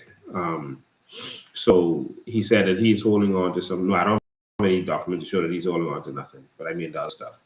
But he told me he's holding on to it, and he needs instructions. So that's problem solved. Munroe is holding on to probably about $3 million, between $2.5 to $3 million. The people are owed.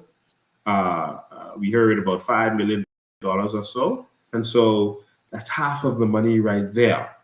All right. There was other monies related to the building. There was other previous sales where money is sitting there in limbo. Where'd this money go? There was other money. So it seems like the money to pay everyone is there, but the problem is the people who have it is holding on to it. That's the problem. All right. So I didn't want to go any further into that. I didn't want to go into any further into that right now, because I wanted to hear from some of the people that relate to this. Because I'm here scrolling through documents to see what I want to pull up. Yeah, I have the documents for the building, how much is valued, how much the annuities. So the annuities at the time the building was sold was only $200,000. And so they put the value of everything there. But I want to hear from the people now, and then I'll get back to the details on this. I'm going to open the phone. You can call in. You can call in. There's more to talk about and more to show you, but I want to let persons be able to get in on this conversation. 803-595 is the numbers for you to call in. 803-5995. Let's see if we can put that on the screen for you. 803-595 is the numbers to call in. Call in now.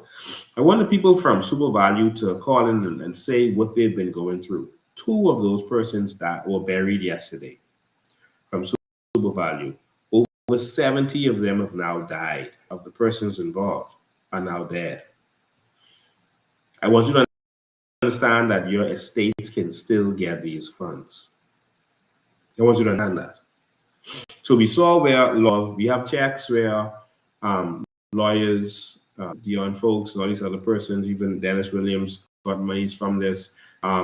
It seems like only the lawyers involved made money from this. And it's like they kept trying to drag it on.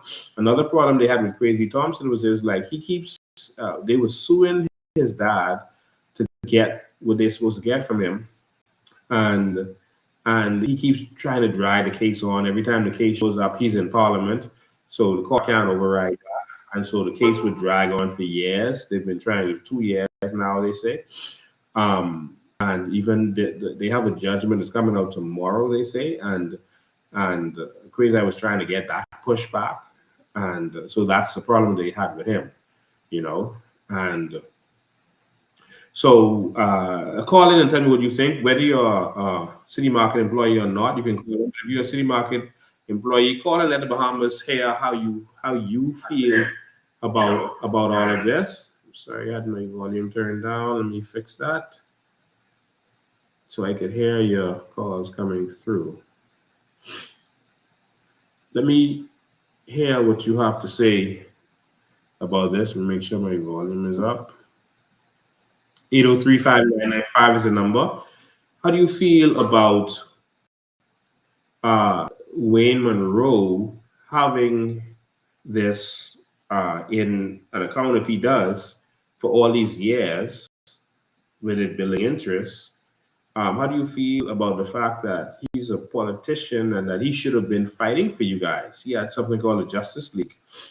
But I think he should have fought for those people. And I also told Kwasi Thompson, I said, Kwasi, I understand that you put it on your dad and I'd say, talk to your dad. But I said, you should have fought for the people. That's what I said to Kwasi. I said, you should have fought for the people. You had information, you had knowledge of what's going on. You should have fought for them.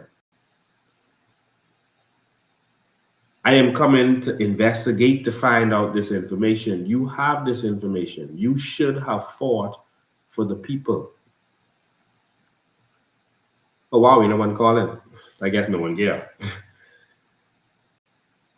Let me hear you. Let me hear what you have to say. Let me hear how you feel about this. Let me hear if you have any questions. If I said something that wasn't right, let me hear.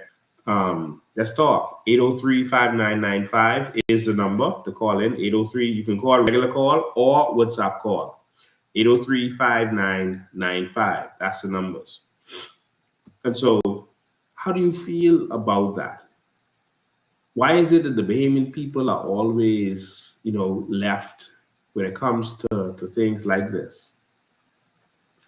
Why we always gotta fight and struggle and there's no one standing up for the people? Let's go to the phone lines.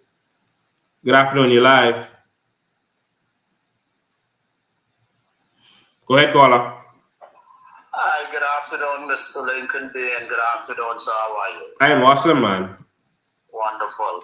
Listen, if Wayne Munroe has that type of money that he is holding on to for X amount of years, that money should have been grown interest. Yes. What happens to that money and the interest that should have been accumulated on that amount of money that should have been the people's money? They should get the funds and also the interest. They should get all of it. Don't listen to your device. Don't listen to your TV. Listen to me on the phone. In fact, you can turn that down. That's what I suppose. And then again, if my good friend, if my good friend Kwasi Thompson here in Grand Bahama is involved in such a matter, he should be the one, like you said, to step to the plate and be upfront, honest with the people whom he represents and whom he's defending. Yes. Which is he's defending the citizens of the Bahamas. Fight for the people. Of government that he holds in Parliament now. Yes. So he needs to come clear with the people, and regardless to being a family matter, like you said, come clean with the people and defend the people. Yeah. But he's not. He didn't do that. He's not going to do that. He's going to stay far away from this, so it doesn't mess him up politically. All right. So that's the long and short of it. And so that's sad.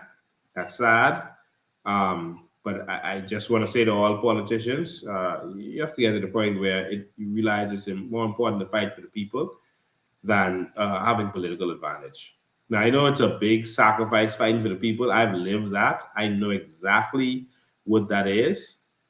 And so I know the sacrifice you will make whenever you stand up for the people against these persons who have been raping and robbing our country.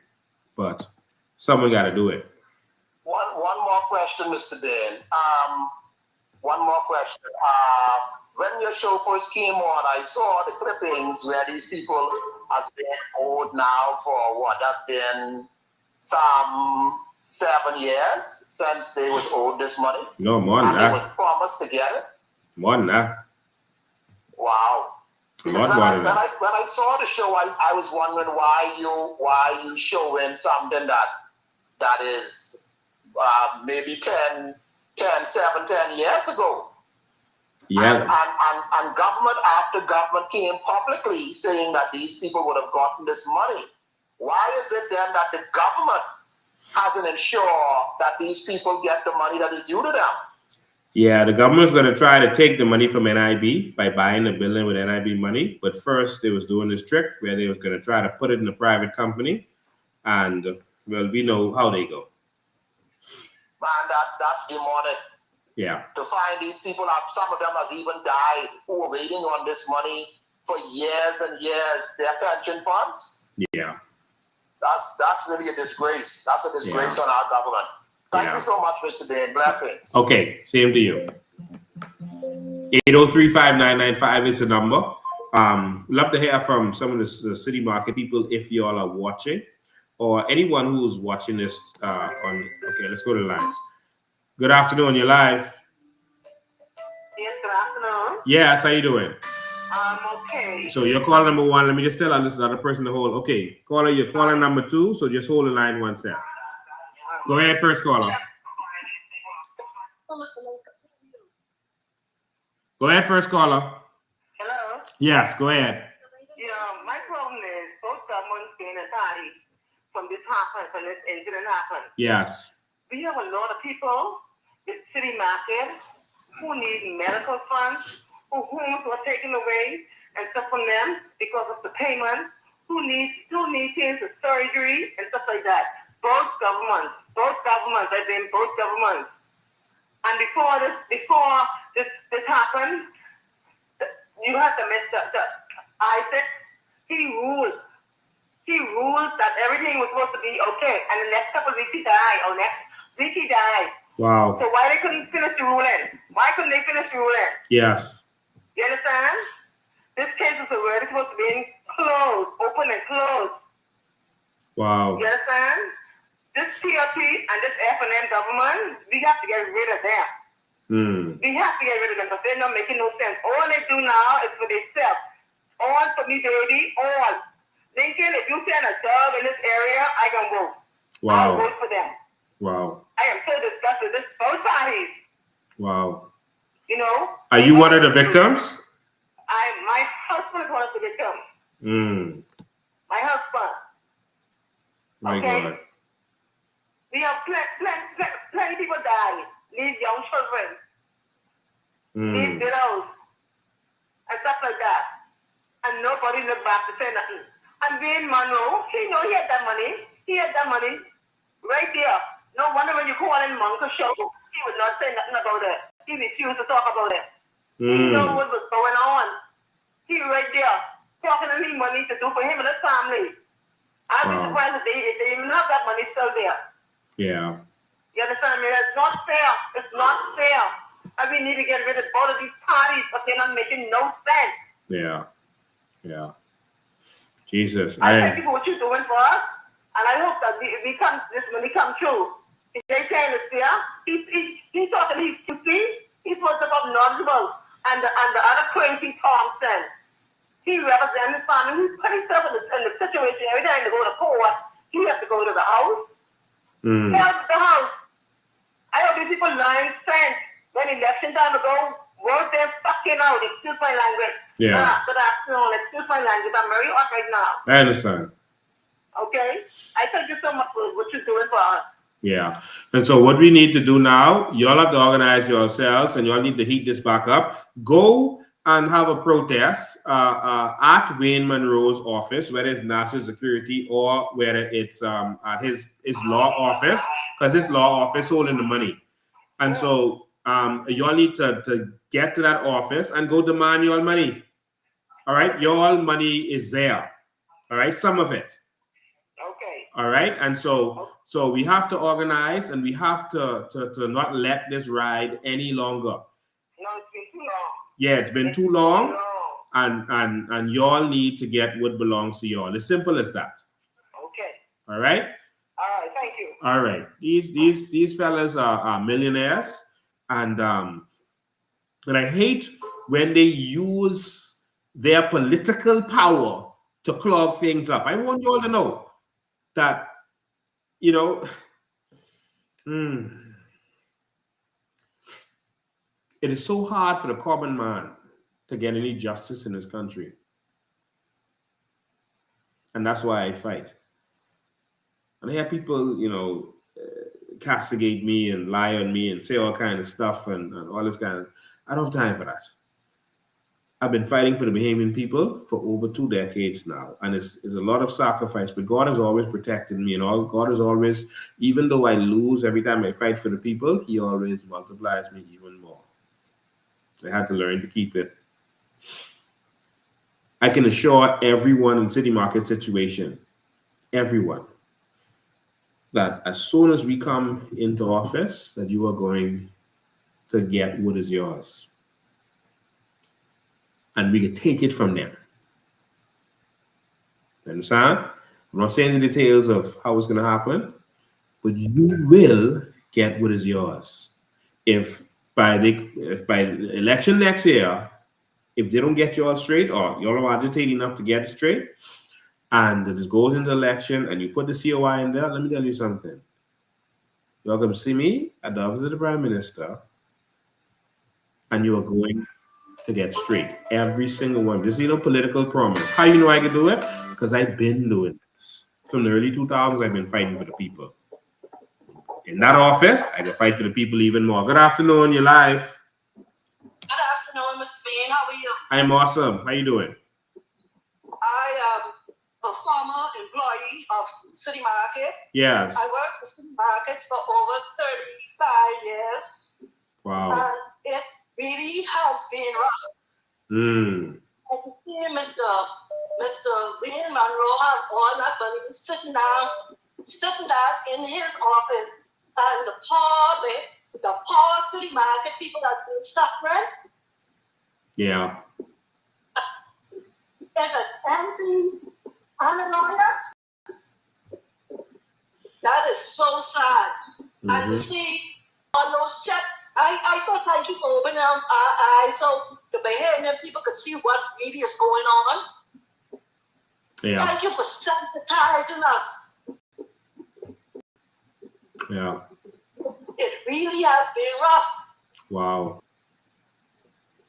All my pension money, all my severance money. Bye. Wow. I really don't know. And it has been over 12 years.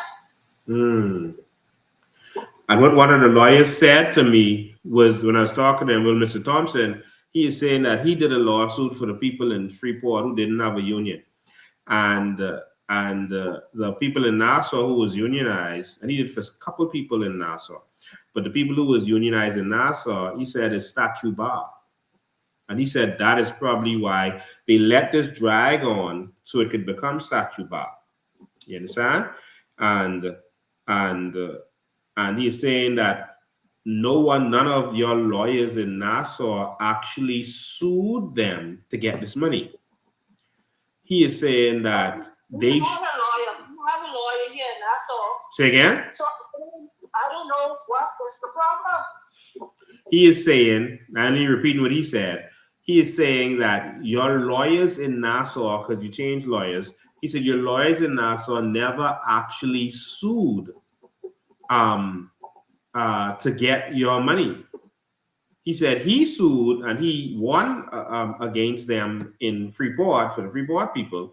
But in Nassau, whatever lawyers you had here should have taken them to court and gotten you all straight.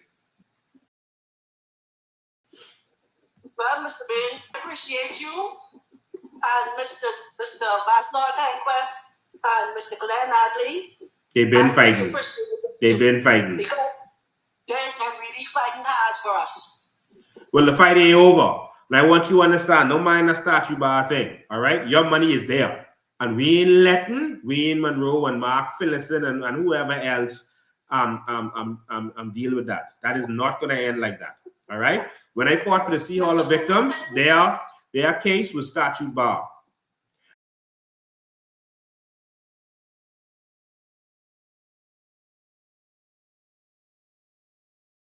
We fought for them. We put the government's foot to the fire. Present and future paid.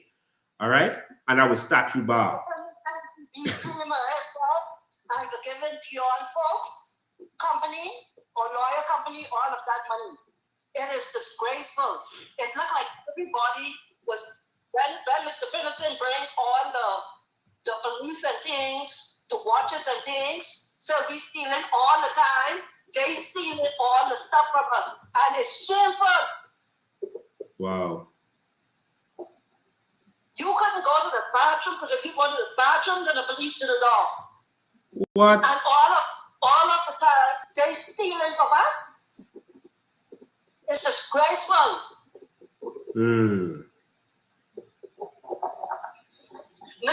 I so thank you for what you're doing for us. Yeah. I appreciate it from the bottom of my heart. God bless you. We can keep fighting. We keep fighting. God bless you. All right. You know, the Bahamian people always get the bad end of the sticks. I saw some people calling. You can call in now, 803-5995. So you can go on a regular line or WhatsApp, and you can get into either of those methods, regular line or WhatsApp. So we know Wayne Munroe has probably about 3 million, and all of this is assumed. And like I said, he told me that he has funds. Calling you live, go ahead. Good day. So Josiah, your old prophet. Welcome. What's going on, boss? Right here, man. Right here in the fight. Fine, listen to me. Listening to this show today with the people in the city market and all that they've been through. Let me tell you all people something. God real. God hear your prayers, you know. For a long time, God was hearing your prayers. And now the time has come when the Lord sent a political party to make things right for your people in the Bahamas. These two political parties been doing the devil work so long in this country against God's people. If your people in the Bahamas can't recognize the ones who the Lord have sent to deal with these two political parties, listen to me, my people. Satan came in the political world and got our country the way it is. Satan came into the political world, and the Lord have to send someone in the political world to deal with them. But you have to be wise enough to recognize the ones God has sent to ease the burden of the Bahamian people. Bahamian people, listen, man. God hear your prayers, but I recognize what you said.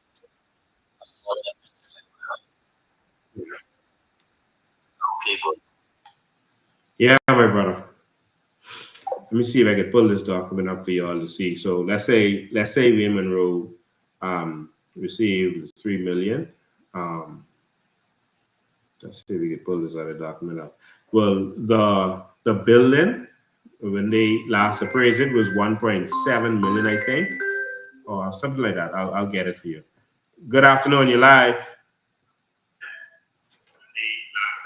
Good afternoon, you're live.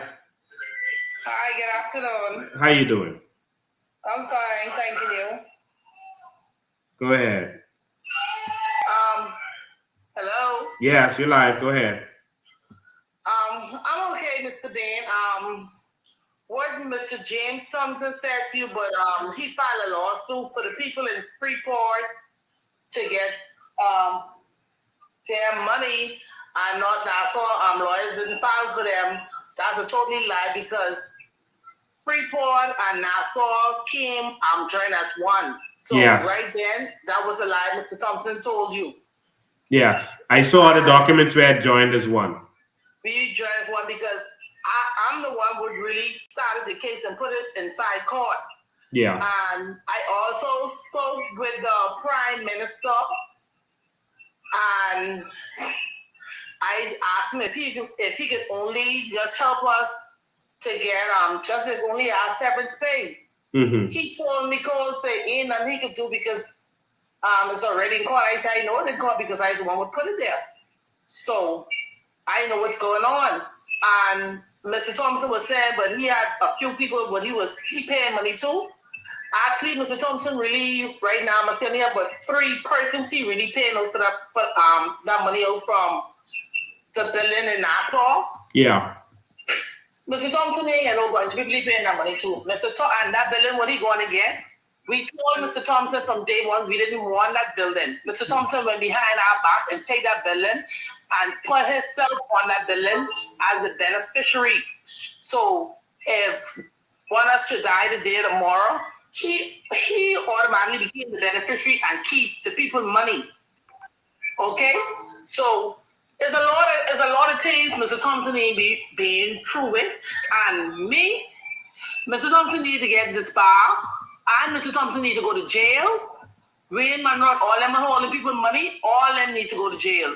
Wow. Wow. You understand? Yeah. Mr. Thompson tell you a mouth full of lies. A mouth full of lies. Mr. Thompson is lying straight through his teeth. Mm-hmm. Mr. Thompson get the checks from did give Mr. Thompson checks with people's name on it. Now tell me how a lawyer will go to the bank and cash these checks without the people's signature on them. Yeah, that's supposed to be impossible.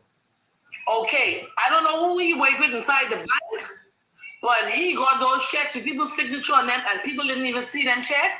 Only thing is, people saw is when he was calling them and giving them pocket change. What?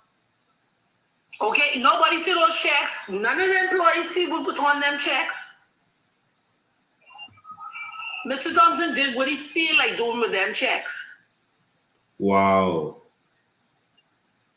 If you ask any employee, if they know how much was on them checks for them, they can't tell you because they don't know what was on them checks. Mr. Thompson take those checks and forge people's signature on them checks and cash them check in the bank.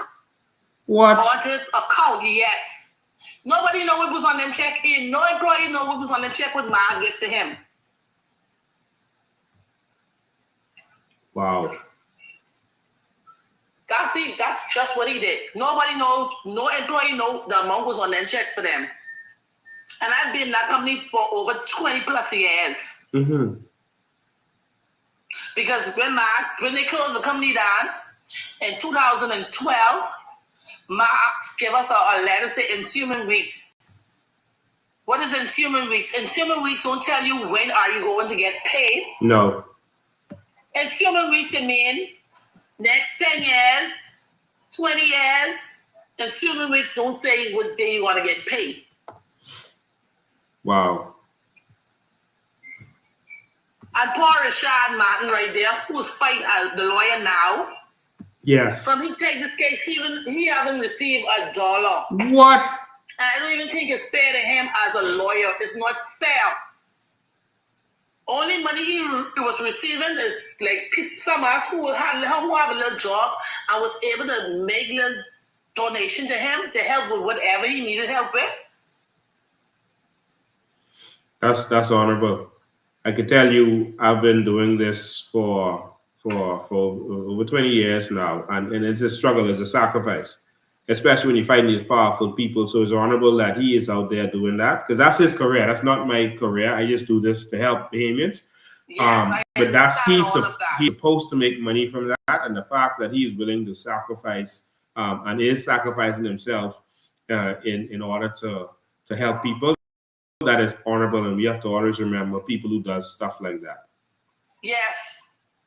I'm glad you said that publicly. He's been on this case from we let James Thompson go. He's been on this case, and honestly speaking, it's not fair to him that Mr. Thompson right here still collecting money from that building, and this man working and can't get $1. It's not fair. Wow. Mr. Thompson is stealing big time from us. So what was Dion Foulkes? What was his relation to all of this? Dion Foulkes was just there with Mark Finlayson and them, just getting money on slack. Wow. Okay? Because when Mark Finlayson and them had the lawyer, Michael Alkitis, and I was right there at Supreme Court because the court was over in Freeport. When he told Mr. Thompson, and he didn't even know I was a part of the Winn-Dixie group, and I was standing up there listening to them two rowing. And he told Mr. Thompson called, say, you want me to tell your clients how you thief up all their money? What? And when Mr. Thompson see me, Mr. Thompson hold his mouth and he just walk off. So I say, yeah, I say, what money thief? Let me know now. Wow. Okay, Mr. Thompson need to go to jail. Mr. Thompson need to get disbarred. All them who in this together, all them need to go to jail. But let me tell you one thing before I leave. Mm-hmm. That God would wake us up day and night, would watch us over us. He ain't bring us this far to let us suffer. No. And all them who did wrong to the poor people, they ain't just gonna die like that. They have to suffer of the spirit first before they close their eyes. Mm. Because it ain't fair, because we have a lot of people right now in the city market group who are on dialysis, who have to take dialysis 3 times a week, and they don't know where the next dollar coming from to pay their bills. Wow. It's not fair. And this foolishness started from Ingram. Because Ingram used to get the food store these coupons at all city market, all kind of money, these food coupons. And he said, when he lived, before this place closed down, store closed, the people money's going to be there to make sure the people get paid. Which that was a lie. Wow. Before Bradley Roberts died, I talked to Brad about the same situation. He said he could look into it. I look at him, I say, yeah, right, last time. And when I talk to the PM, he can tell Sheila Cartwright, say, must get my name and number and my information. He give me a job. I don't want to give me no job. I want what I entitled to. Wow. Mm. Well, we got to fight. Like I said before, I can assure you that we are going to fight for the Bahamian people, and we're gonna make sure that all the wrongs done to them are righted. But we gotta go after these funds. Don't ease up on them at all. Wayne Munroe has money. We need to go after Mr. Thompson. We need to go after Mr. Thompson, because that building should go to all of y'all. All right, because the auction was put together. That building is worth 1.7 million. After I finish this next call, I'm gonna show you exactly how much it is valued. So between that's probably 2 million now, because that was valued that back then. And so if you take the 3 million we have and the 2 million from that building, that's your 5 million right there. That ain't even the other money that they're holding on to. And honestly speaking, I can't see how come the court allowed Mr. Thompson still to be collecting money from this building to give 3 people money out of that, to give 3 people $50 a month. Yeah. Yeah. That's shady. I got to take another call, all right? Thank you for calling, and keep up the fight. All right. Good afternoon, caller. Good evening. Good evening. How are you? I'm alive. I'm calling from Freeport, Grand Bahama. Okay. I'm concerned about the relations between the Bahamas government and our people and labor rights unionists in terms of conducting business with the international China, right, who isn't a democratic country. And the reason of borrowing and being allies with them in terms of finance is a disrespect to our democracy and our sovereignty. I took some of their clothing that I bought that said made in China, because a lot of the industries in Freeport, Grand Bahama are more concerned about profitability and uniformity rather than the diversification that New Providence has in their stores.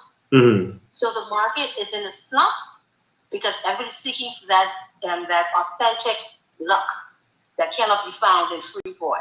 Right. So I burned some of the clothing in terms of investigation and throwing them away.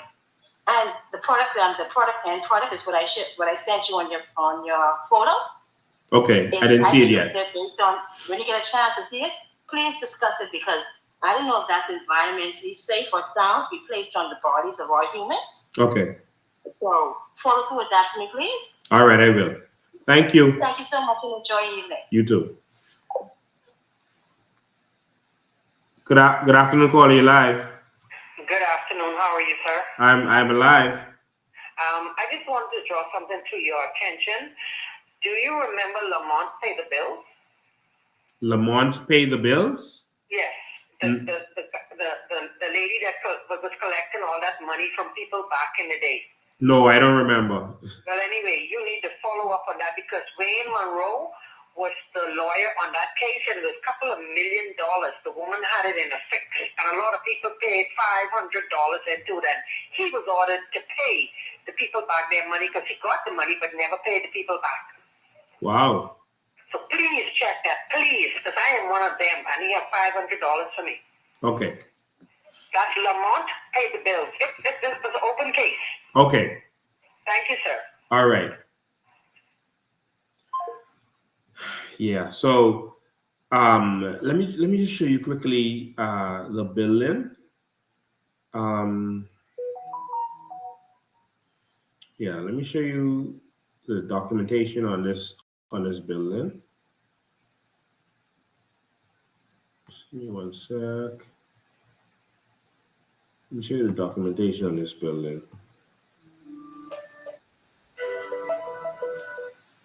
Good afternoon, you're live. Hold 1 second. Let me just show this. Hold 1 sec for me. And so, ladies and gentlemen, you are looking at documentation of the billing. So, Tiger Finlayson only owned 70% of the billing. So, he was instructed to give 70% of the shares directly to the lawyer. So, not to the fund or anything. They gave it directly to the lawyer. Hold on, you're calling number 2. We'll get right to you, okay? You're calling number 2. So the billing, 70% of that billing is $1,500,000. All right. No, sorry, $1,050,000. Is 70% the value of that. All right. So that billing is definitely worth closer to $2 million. So they've collected, I'm told, $1.7 million so far in rent for that building. The annuities owed was $200,000. Annuities is monthly payment. The interim cost, the tax, that means for the lawyer, is $484,000. And also the lawyer also charged another $484,000. And so when you add that with the annuities, which was a small amount, the lawyer is getting almost $1 million. He's getting some big money from this. All right. So that's really what went down. So after giving this building, they still owed $119,200 to the people even after this building was issued out. All right. And so this building should have been, if they were going to do this deal, you take the building, sell it, take the $3 million that Wayne Munroe allegedly has, and take this $2 million, and now the people are cured. And there's other monies again that was a part of this that they need to get in there. So basically, they have more than enough money to pay these people out, but the persons involved is holding on the money. All right. Caller number 1, go ahead. Hey, how you doing? Awesome, man. It's so sad to hear, what people are saying, who are suffering at the hands of these companies. But isn't this like the same thing what happened with Clico? Yes. I think it was Ingram who told them, yeah, keep paying. Yep. And next minute you look, Clico break off running, and the people didn't get their money yet. I mean, how does the Bahamian people continue to get kept in these jobs? Like, how could big companies come into the country and be able to take persons' money like that and just go? There's no protection for the Bahamian people. There's not. They could get away with millions and millions and millions and millions of dollars. But if you go inside the grocery store, I pick up a can soda and walk out and don't pay for it. They throwing us in jail. Wow. I mean, it's just unbelievable. And then the same name coming up, Wayne Munroe. with the Sylvans guy. He implicated certain things for them. Now you're hearing that he's involved in other things. I mean, people, you got to think, man. These guys, they got to stop, man. They have to stop. And those persons from City Meat Market, they've been suffering and waiting for years and years and years. Yeah. Like the woman says, she don't know where to turn, suffering, can't pay her bills. And these guys are riding off into the sunset. And that money, if he still has millions and millions plus or whatever amount he has, that is accruing interest. Yeah. And they should be given that money. They should be given the interest also. And they should pay for the damages and the suffering these people go through. It's just wrong, man. Wow. And around all day in AC, eating a fight nut, eating a octopus of line, caviar, stay flying around the globe on our dime. Yep. While they taxing us to death. Every minute you look, there's a new tax. Every minute you look, there's a new tax. Yep. And these guys, them got other people's money sitting up on their account. And when they come on TV and then they talking to the press, they smiling and smirking. Like, I mean, do they sleep at night? And the FNM and PLP are working together and making people think that they are separate, making them think they are fighting, and they're working together on everything. But I got to take another call, all right? All right. Before I take this other call, I want you all to see something. This right here is this is one of the documents, the court documents. And this is...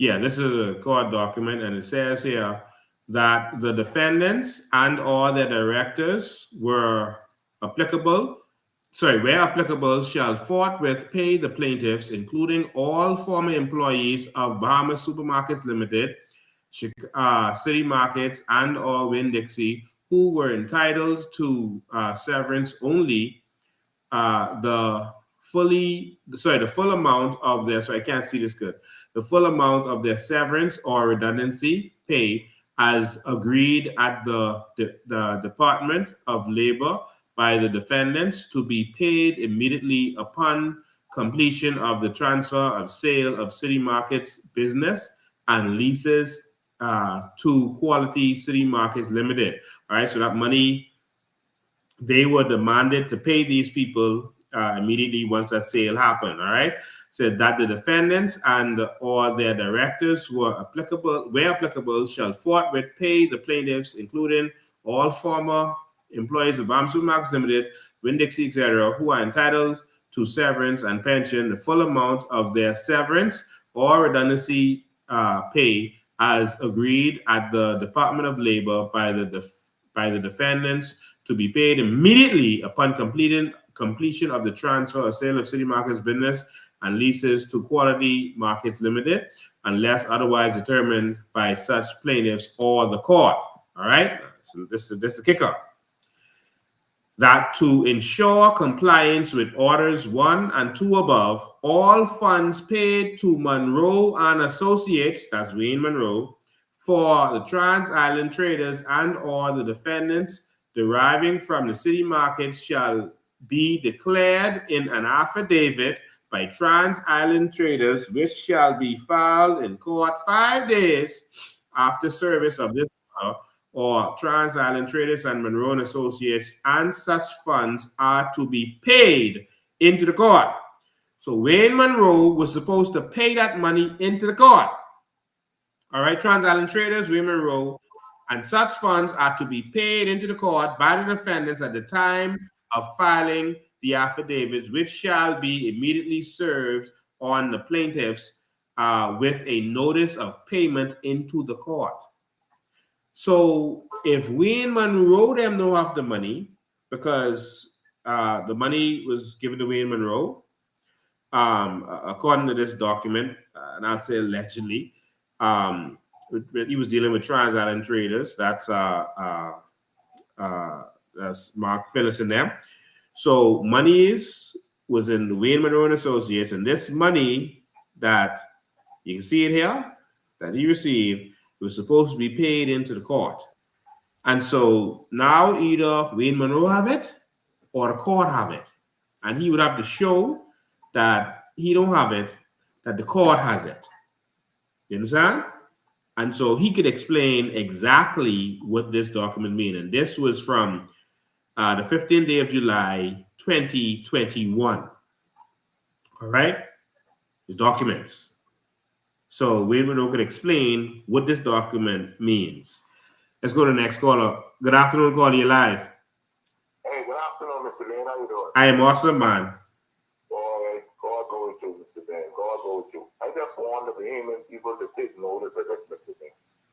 Okay? Have you noticed that God is speaking? Have you noticed? Yeah. You were in surgery.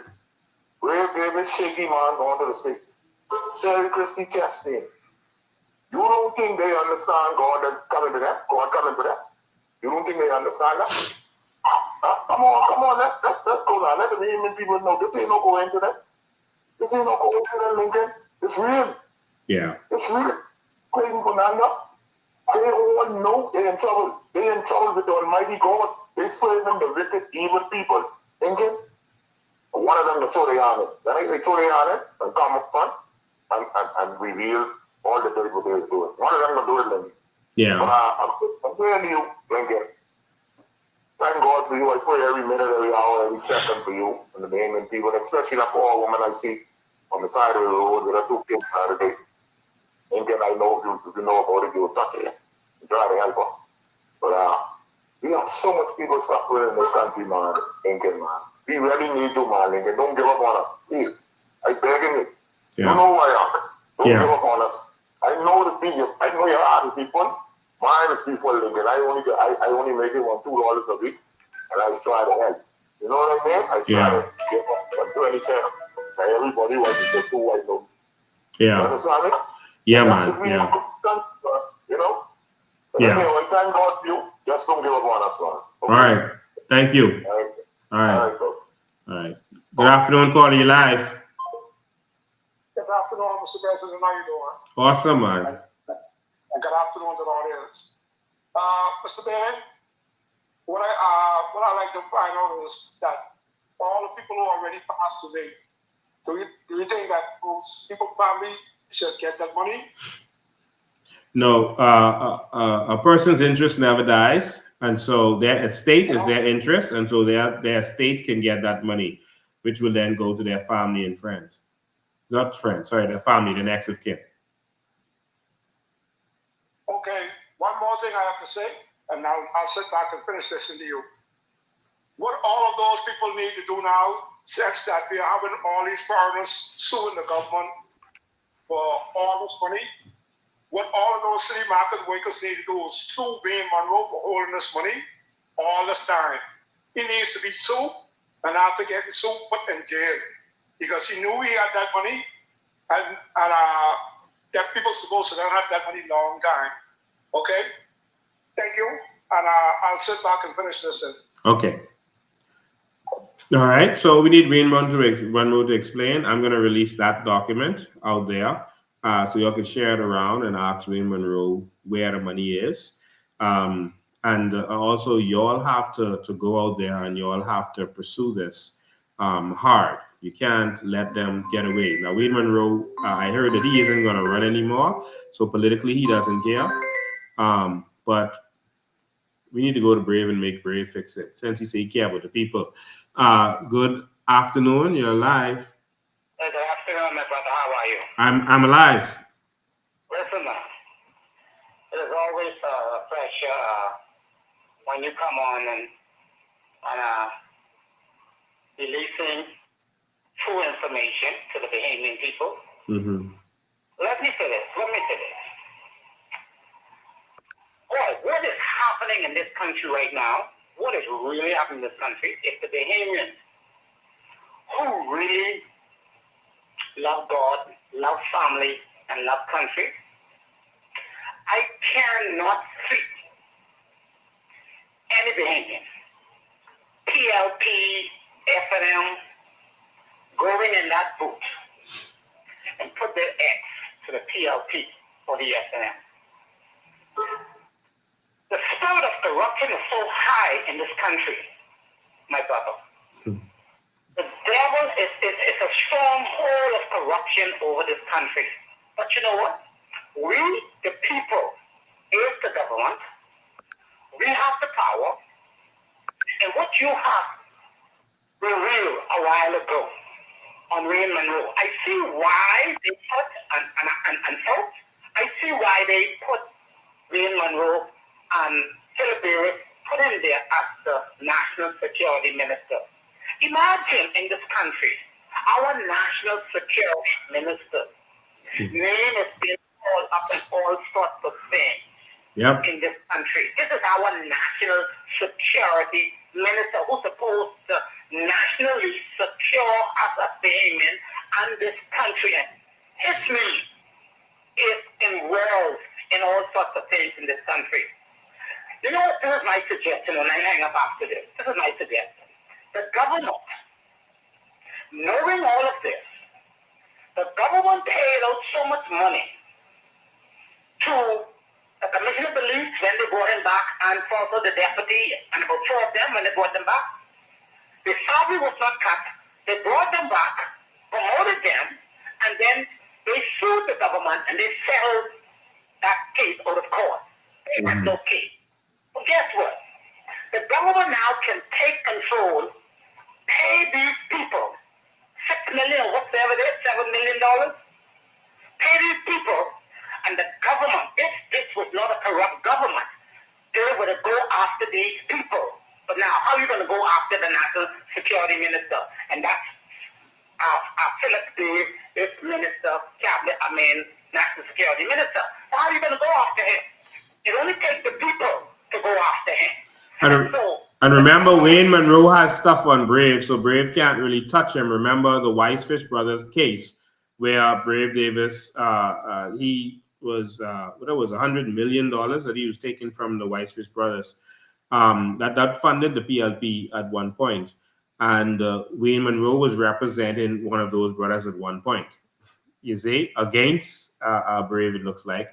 And so Wayne Munroe have some stuff.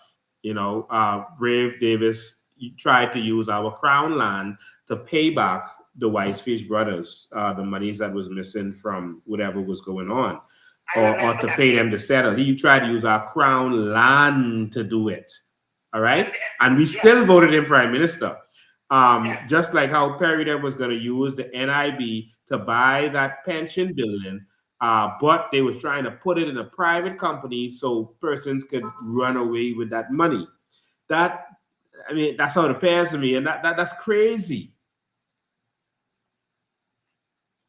That's crazy.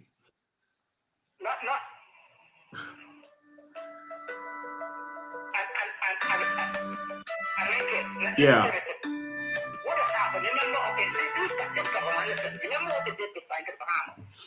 The bad loan. Hold the line for you, man. Millions of dollars. They move it from the Bank of the Bahamas because, you know, I'm a common shareholder of the Bank of the Bahamas. And we used to get one little check, my wife and I, used to get a little check. But guess what? They took all of the bad loans, put it into this company, said the company was going after these persons to try to collect the money. You think they get anything? Nothing. They got nothing. And so what the government ought to do, and I agree with you 1,000%, who's going to go after Wayne? When we have corrupt government, we have corrupt prime minister, and they're all involved in this corruption. But you know what? Like the gentleman said, and I said this on social media, they don't understand God is speaking. As I say, celebrate Davis. We all have an expiry date on us, right? You have Hubert Ingram went in the hospital. You have Perry Christie went in the hospital. You have Bird Davis went in the hospital. These 3 prime ministers, if they don't get the message, we know all of us have an expiry date. And so, my brother, I just say this. We believe in the COI and your leadership who will do that bit just right. When we, the people, sit you in the seat of authority with the people's power, and the people's power will deal with this corruption And I think you need to give me the contract, because I'm a draftsman, you know, by trade. Yeah. I draw back. So you need to give me the job to design that prison to put this prime minister in. Okay, you need to give me that job so I can design. No. We already have a prison to put them in. They go in the old prison. They ain't getting in the new prison. No, but this prison to be like a yard cell. This prison, it might be new, but the system. No, yours can smell too new and that could be too clean. They go in that one with the slop bucket. Let me tell you something. I laid on the ground for 48 hours in Central Police Station. That pissy ground that smelled like feces. All right? I laid on that fighting for this country, fighting for Bahamians' rights. All right? There will be no mercy for the merciless. All right? They're not going in no new prison. They go in the old one that they put all of our young men, some of whom got lied on. All right? Some of whom who've been abused. That's the prison they go in, and they get in the slop bucket prison. Okay, but anyway, give me the job to put the Cat 9 tail on them. Yeah, give me the job to put the Cat 9 tail on. I know the swing it, you see. You can't roll back. You gotta do it right from the thing and you slap down. If you go roll back, that's illegal. So you can't. I know the drill with the Cat 9. And so I want to put Brave on that course, Terry Christie on that course, Ingham on that course, Lennox on that course. Oh, Keith-Bell, you need a special one for Keith-Bell. Okay? For immigration. Okay? Yeah. That's the one who got this country along with Brave David. Put them up to go in the same course and get the same beating. Thank you, my brother. Continue to fight for the Bahamian people. And the world going to get shocked. But the Bahamian people is going to support the COI this time. God bless you, brother. Watch this document. As you hang up, watch this document about the show, the Bahamian people now. Okay, my brother. Love you. All right. Love you too, man. And so for the next call, I'm going to come to you right now. I just want to show the Bahamian people this document before I come to you. You know, you're talking about all of this stuff that has happened, and they talk about how they was going to take NIB money to buy that building. I have actual documents of where they bought these derelict mansions and stuff with our NIB money. I need to do a whole show on that. But I want you to see this, ladies and gentlemen, then I'm going to go to the phone lines. Is this it? Oh no, this ain't the right document. I come back to it. Let me go pull up the right document. I want to show you all something. This just what the benefits go into. That's the wrong document. Let me go to the phone line. Caller, you're live. Yes, good evening, Mr. Dane. Good evening. Hold on a minute. The first question is, did the other caller say that ECO has been disbanded? I'm not sure if he said that. Okay, because I have a 70-something-year-old uncle who's making payments to CLECO, so I'm not sure if that is the legitimate insurance right now or not. And my second question is, what measures are in place to address exploitation by Bahamian employees against their employees? And are there specific industries in the Bahamas where exploitation by local employees is more prevalent? If so, which ones? Good question. All right. We're talking about laws to protect Bahamian employers, and to be honest with you, there are laws in place to protect Bahamian employers, but laws don't matter when you have corrupt lawmakers. That's the problem. The problem is not our laws. We have laws in place because the international community makes us put laws in place to deal with a lot of issues. But we have the laws in place, but the problem is the lawmakers. Because if they choose to do or not do, what are you going to do? All right, that's the question. If they choose to do or not do, what are you going to do? The only thing that moves them is political pressure. They're only moved by political pressure. And that's why I always say to the third parties and stuff, people who want to come up. All right. Only political pressure moves them. And as long as you are divided, doing your own thing, and you you over there on the side just trying to be leader, and you just want to do a party for being a party's sake. If you just want to, I hear some people saying they're going to draft a bill for our carbon credits, and they're going to go to the House of Assembly with it and force the government, and that's not going to move the government. The government is only moved by political pressure. All right, if they feel that you are there ready to replace them, that's political pressure. Because the worst you can do is move them and put, so for example, the PLP is here. If you're removing them and putting the F&M in, they win. Because them and the F&M are the same. They want that. They want you to think that they are different. That's not political pressure. You're going to move me and put my brother? Okay. That's the problem that many people don't understand. Political pressure is when them and the people they're connected to, their friends, their partners in crime, can be removed. That's what they're afraid of. That's why all of them came down to the by-election in Grand Bahama, because they were terrified of me getting in the House of Assembly, because they know that even one man in there, knowing the power that I know that a member of parliament has, they were afraid of that. That's what they were terrified of. They could not let us get in that door and not be one of their puppets. They only want, like, they're going to start pushing other third parties now. All right. They're going to push. I heard they're going to, someone is going to fund Markle Pine, and they're going to, that's on the F&M side. Someone's going to fund someone on the PLP side to take third party votes. All right. And they're going to give them access to media. So you're hearing from them. They're going to make them look good. They're going to send some other candidates to go with them and say, man, we can make sure you're all straight. So that they can have people that they're controlling to get in there. These are the old tricks. You understand? But we have to be wise. Before I go to the next caller, I promise to let you see this document. This is a document from NIB. Let me show you. This is the kind of stuff that these people do. All right. So this is the kind of stuff that these people do. And I need to have a whole show just on this. So I showed you a document last week where NIB was just buying equipment for the clinics, equipment and gas and that kind of stuff for the clinics. All right. With our money. All right. Which is criminal. Now, look at this. This is from just from 2010, 2012. Look at this. These fellas giving themselves bonuses. You say NIB doing bad. NIB ain't making no money. If NIB isn't making money, if NIB is at a loss, why are you giving yourself bonuses? This ain't a salary, This says executive management. Let me blow that up for you. Bonuses at NIB. So while NIB was not doing good, all right, you paid yourself. Look at these numbers. All right, this is just 1, 2, 3, 4, 5, 6, 7 payments. They paid themselves R. King, K. Bow, W. Patton, R. Knowles, S. Gill, R. Wells, D. Osborne, A. Cargill. All right, let me show you what they got. R. King got 97,916. He got his 100 grand. All right.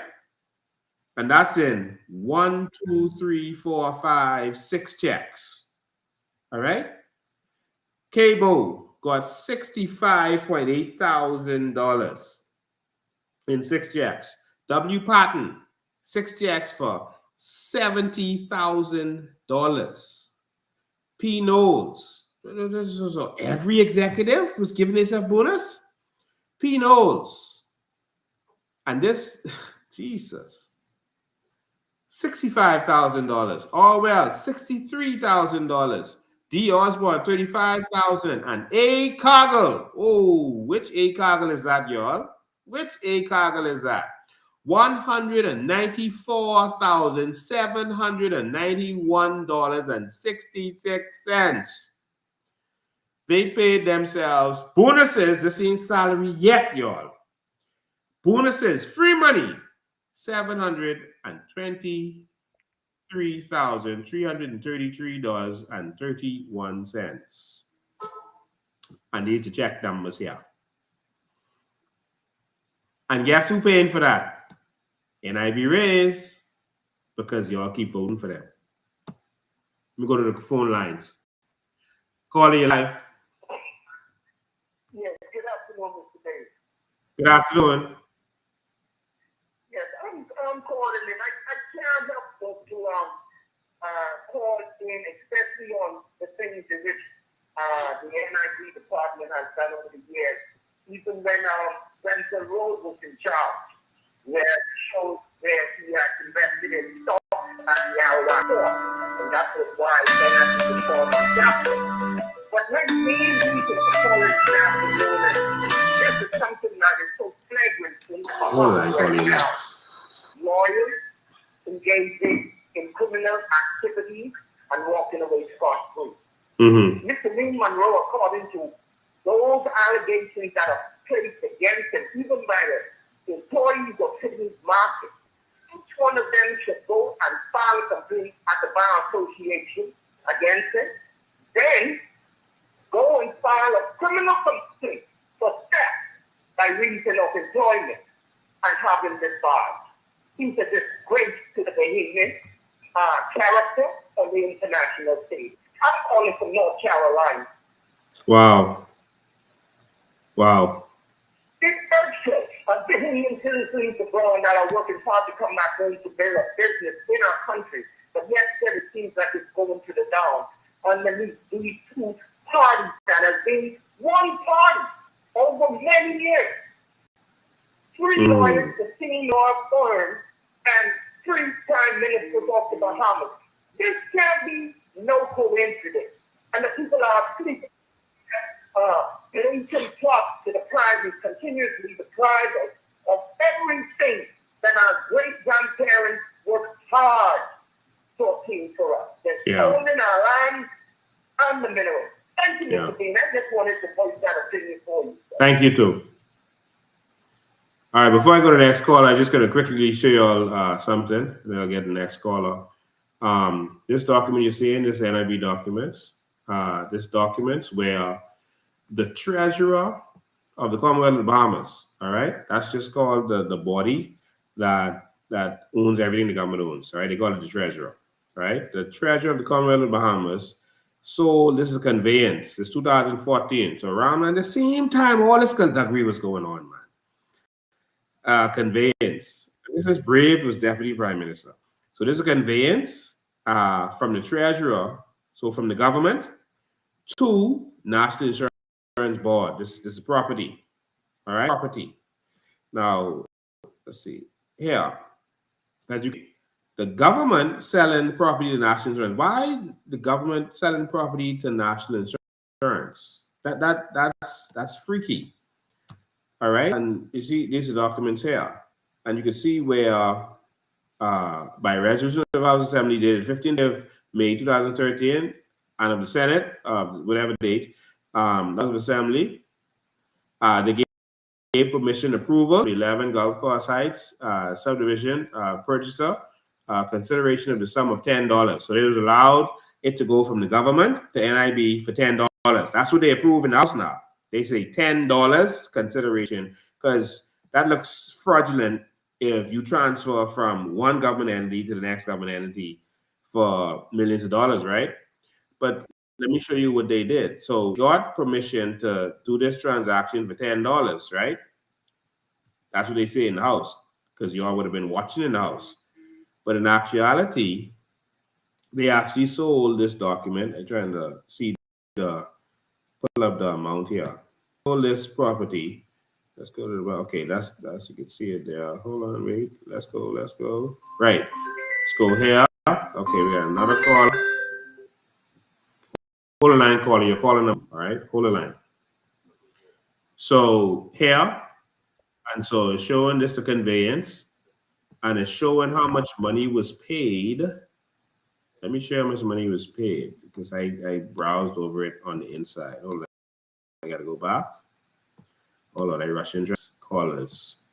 So from the Treasury to National Insurance, they paid $3 million for this property. All right. So the government and House of Assembly gave them permission to transfer this property from the treasurer to National Insurance for $10. They went and did it $3 million. That's just this.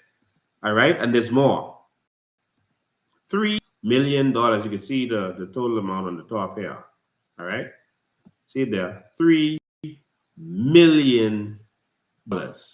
All right, is what they ended up selling it for. You see the stamp tax is what you see on the top here, which is 10%. The 10% stamp duty is $300,000. Sold for $3 million. And so they took our NI to do that. Why? Who really own this? Where they get this from? This is the kind of skullduggery that is be going on. You see these documents. I could have 3-hour shows every day for the next 10 years. The amount of documents I have with these fellas doing foolishness. Let me go to caller number 1. Caller number 1, go ahead. Hello, Lincoln. Hi. Thank you for taking my call. Great show, man. Great show. Thank you. You are a champion, people. I'm sure grateful to God for you. I want to say that at least the city market pension fund, as you mentioned earlier in the show, was being invested to get a return, like traditional pension funds are done. You have a situation where the employer is contributing an amount, the employee is contributing an amount, and those funds are invested so to at least hedge inflation. But it seems like most of the so-called pension plans in the Bahamas aren't really pension plans at all. For example, in what world does the government allow a company that they own, i.e. BEC, to negotiate a deal that's nominal for them? Mr. Miller revealed on the Steve McKinney show last week that the lowest level BEC employee will receive a check of $36,000 per year for the rest of their life. The mid-level employees will receive a check of $40,000 per year for the rest of their life. And the high-level employees will receive a check for $50,000 per year for the rest of their life. In what world does that happen? And bear in mind, they're not contributing $1 to this fund. Not $1. So the government has created a situation where we have winners and losers. If you were lucky enough to be sent to BEC by your MP for a job, and we all could recall back in the 80s and 90s, it was impossible to get a job at BEC. No matter how many times you applied for a job. Mr. Miller called Water and Sewers and BTC the golden companies, which means that they sent their cronies, their family members, their friends, and their lovers to these companies to set them up for life, while the average Bahamian is receiving less than $10,000 a year from national insurance. And the pension, the checks that these guys are receiving from BEC, that's their national insurance is on top of that. So the government has created a situation that is so immoral. It is so unequal to every Bahamian. If you are a Bahamian who work in tourism industry, if you are working retail with the grocers or whatever, you a carpenter, an electrician, a plumber, you're getting less than $10,000 a year. Yeah. While other Bahamians are getting $30,000 separate from the $10,000 they would, or so that they would get from NIB every year for the rest of their life. In what world is that right? That's morally bankrupt. Yeah. It may be even unconstitutional for a government to undergird a group of Bahamians at this rate and leave the majority of Bahamians to suffer. Lincoln, this is a travesty. It is. And I hope that you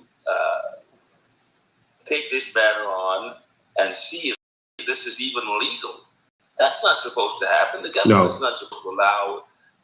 Ronald Reagan fired the FAAs when they tried to strike. Yeah. How is it that we allow a situation like that is stupid. It Yeah. it is immoral. It is morally bankrupt.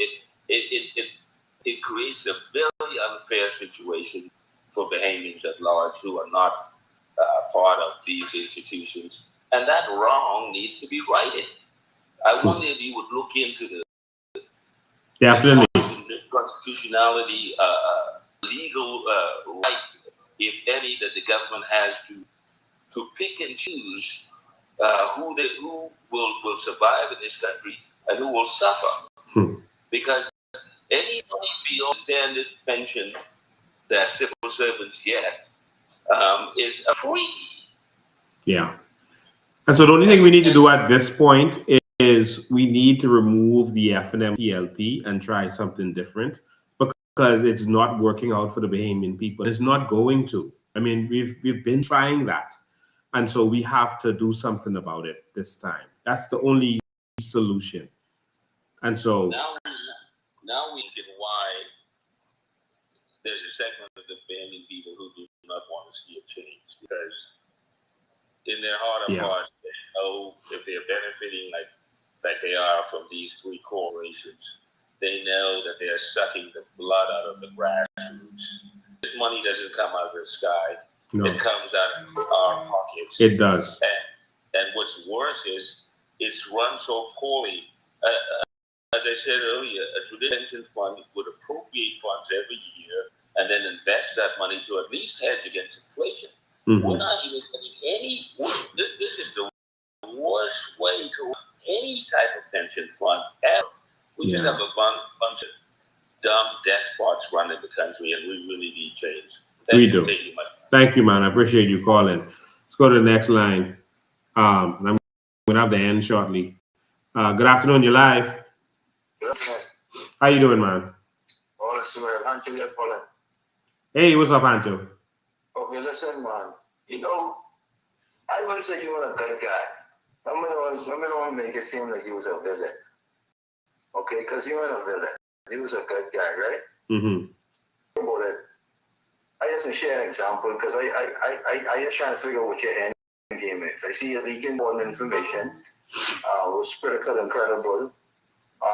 You put it out there in public domain. I don't know if you expect prisons to run with it. I don't know if you expect the police to jump on it. I don't know what you're expecting to get out of it in terms of you releasing this information. Okay, that's information of corruption. Stillman's leaks some information, you get the FBI involved. You almost got on live, the matters in the FBI in the US. That's substance, that's traction. Tomorrow, I want to say tomorrow will come, this information you leak, it doesn't go nowhere. What does COI plan to do with this corruption information when it talks about the matters? Who's going to pick this information up to investigate this matter of corruption that you are now exposing by leaking to the public? All right, good question. Revolution starts with education. All right, every revolutionary will tell you that. It starts with first educating the people. If the people don't know what they need to change, then they won't see the need to change. And so the first thing we must do is show the people what is going on, because a lot of what we have revealed to the people over the last few years, they had no idea that this was going on. And it is causing the people to be stirred up now to say that, no, we need a change. This cannot happen. Because the biggest way there's many ways you can get change. And we've used all of these mediums. We've gone to the courts. We have injunctions against the government now. We have several injunctions. We have lawsuits. We have probably about 7 lawsuits against the government right now, active as we speak. We have filed for commissions of let me finish because you asked me a question. We filed for commissions of inquiry with the government, and the purpose of that was not that we believed that they would actually do the commission of inquiry, but it was to inform the people of what's going on and use it as an opportunity to educate the Bahamian people while the media was blocking us. And so we filed for commission of inquiries, which have forced governments to prorogue the House, because if they didn't prorogue it, they had to do the commission of inquiry. And that's why Brave and them recently prorogued the House with no explanation because we put a barrier on immigration. They didn't want to do it, so they prorogued the House. And so we can go back and do it again and force them to prorogue the House again. All right? But the first thing we did, the first thing you have to do is make the people aware of what's going on. That's what Martin Luther King did. That's what Mahatma Gandhi did. That's what Finlayson and Malo Butler, etc. did. And so that's what we started off with. We don't just go there and inform the people. We've been fighting the people, my brother. We've been fighting people. We've been putting our money where our mouth is. We've been spending our time in jail fighting for this, and we've gotten a lot of results, and we've forced the government hands. A lot of what the government was forced to do is the pressure that we put on them. And so we have taken things. Sorry, go ahead. Why do you think getting locked up is fighting for the people? Why do I think that? I don't think getting locked up is fighting for the people. I think fighting for the people results in getting locked up, because no change ever happens unless someone is arrested. The status quo uses their power, and their power is jail and the judges that they appoint. And so that's their power. So whether it was Jesus Christ getting locked up or the disciples getting locked up or Martin Luther King, Mahatma Gandhi, change has never come unless someone has been willing to give up their freedom. Finlayson was locked up. Finlayson. Because I really don't want the information that you share, if it's facts, to just go in on our ears and there's no traction.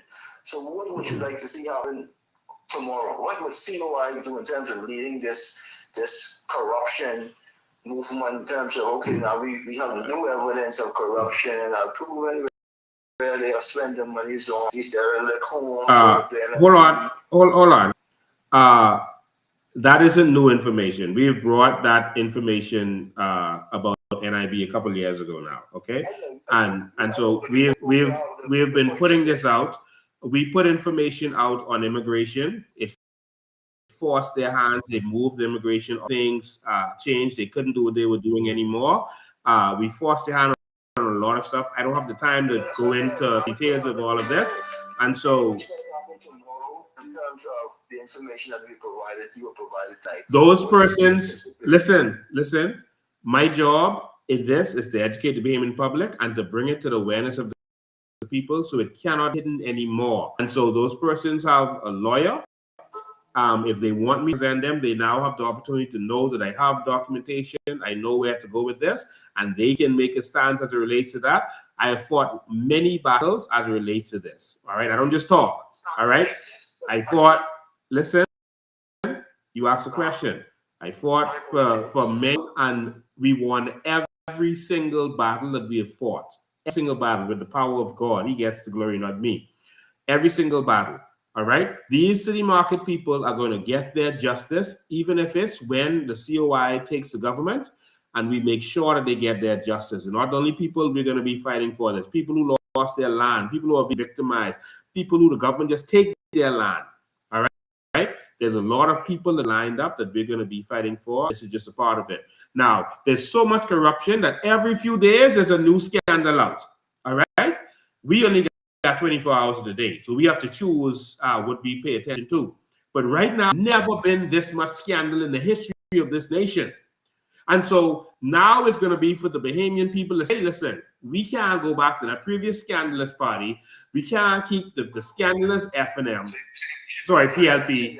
So we need the new party. I didn't hear what you said.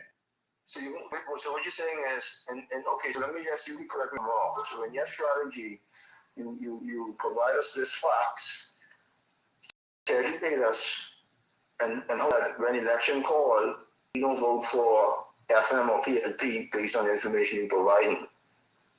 Based on the information I'm providing, my brother, everything starts with knowledge. Whatever religion you believe in, someone gave you knowledge and caused you to believe that way. And then you came to their church or their synagogue or their rabbi. And it starts with knowledge. And so we give you the knowledge and you decide. The people have a choice, you know, my brother. The people now choose if they want to continue with what has been. Now, we didn't want it to be us, you know, because when we formed Bahamian Evolution, we were not interested in politics at all. We'd given up on. I had given up on that. We formed Bahamian Evolution, and we decided, okay, we just give it to the Bahamian people. So people say, oh, he offered $100,000 to get people to vote for him. No, when we did Bahamian Evolution, we weren't running. We did the Vision 2025, and it included the $100,000 that Perry Christie and the PLP brought up, just like the free electricity that they brought up. And we put that in there and gave it to them and showed them how they can do it. We gave them the information. And so people get mixed up and say, oh, they trying to do this for election. No, we came and gave the information. Now, when we saw the PLP and FNM fighting against us, like they didn't really want us to benefit, we can't see the Bahamian entitled to all this and walk away. So we decided as a people that we're going to come together and we are going to be the change that we want to see. Because it ain't coming from every election. They bring this dream team. They bring all these qualified people and they put them there and make us think they're the best thing since sliced bread. And no, look at Munroe. He's a seasoned lawyer. He could be the best minister of national security. Garbage. And everyone that they bring always turns out to be garbage because of the corruption. Hold on, because of the corruption of the system. All right? And so what we decided to offer ourselves, we could bring that change. Real qualified Bahamians got to change. Go ahead. I'm just saying, we know what he's a criminal defense lawyer. If you Google what that is, then he's defend criminals. And we've seen that. I mean, it is what it is. So yeah. In my limited thinking, I recognize that at the end of the day, if you look at it, they go back and reflect on the last few years, because the people would see that crime has increased, and criminals have really been favored, unfortunately. But again, I say, you provided some information, so I'm saying to you, who's speaking to your group, I'm just, to the change, because knowledge is key, but applicable of knowledge. See, Daddy, I can talk about... No. You are a politician, all right? You are independent, and now you're working with the Bahamas Constitution Party. So you're not just a regular citizen. You are a politician. I still am independent. But you are promoting the Bahamas Constitution Party, all right? And so what I'm saying is, if you really want to see change, you have to be those who are in power. And if they are not reacting to you, it means that they're not threatened by you. And you're providing facts of corruption. Children's providing some voice notes. You got the FBI involved. Now is again providing some information on corruption and NIB, corruption with the supervisor or the deal with Finlayson. We're bringing that back up again.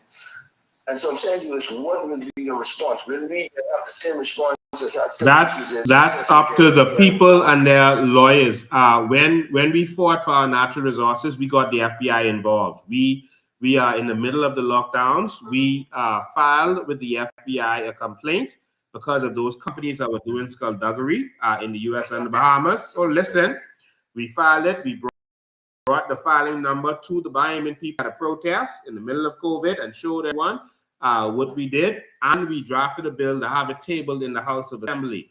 Now, you have to understand something with these governmental organizations. When they catch politicians in wrongdoing, they don't necessarily lock them up. They use it to hold over their head to get them to do their bidding. Now, that takes political understanding and to really understand what happens there. You understand? So... Just saying, so let me understand. You're saying that the PLP was flying corruption on the FNM, and instead of doing the right thing and following the law, they would use it to help them to control them. Is what you're saying to me? No, I'm not talking about PLP and FNM. They're working together. I'm talking about other first world countries. They get something on your leader, they use it against them instead of having them arrested. That's jurisdictional issues, et cetera, et cetera. So, but I gotta go. Everyone is saying next caller, but I gotta go. All right, but you're free to call next week. All right. So he is running for the. Well, now it looks like he's running for the Ali McIntosh them. So we'll see what happens with that. We've reached out to a lot of third parties to tell them, listen, if you really want to see change, come together and make the change. Hold on, give me 1 sec. Good afternoon, you're live. Good afternoon. name? All right, your last caller. All right, thank you. We did over 3 hours today. Okay. Go ahead. Yes, good afternoon, Bahamas. You know what is so troubling? Is that I heard the callers today, and every caller was right on. Yeah. It goes to show that the Bahamian people have finally woken up. Yeah. And it is so sad that, our state citizens' pensions have not even been increased. But yet they get a pension and they are taxed. Just the other day, a Haitian lady was awarded what? $575,000 from taxpayers' money. That her Bahamian citizenship was late and that she was put off. But what about the people from City Market who have been fighting for years for their pay? When I think about the amount of natural resources we have in our country, but besides that, $156 billion that we should be getting every year because of our seagrass, what's going to happen to that? What's going to happen to that? The thing is, we've been fighting for the PLP and F&M all of our lives because our parents and our grandparents said so. But most of our parents and grandparents are dead. Rest in peace. My parents got crown land.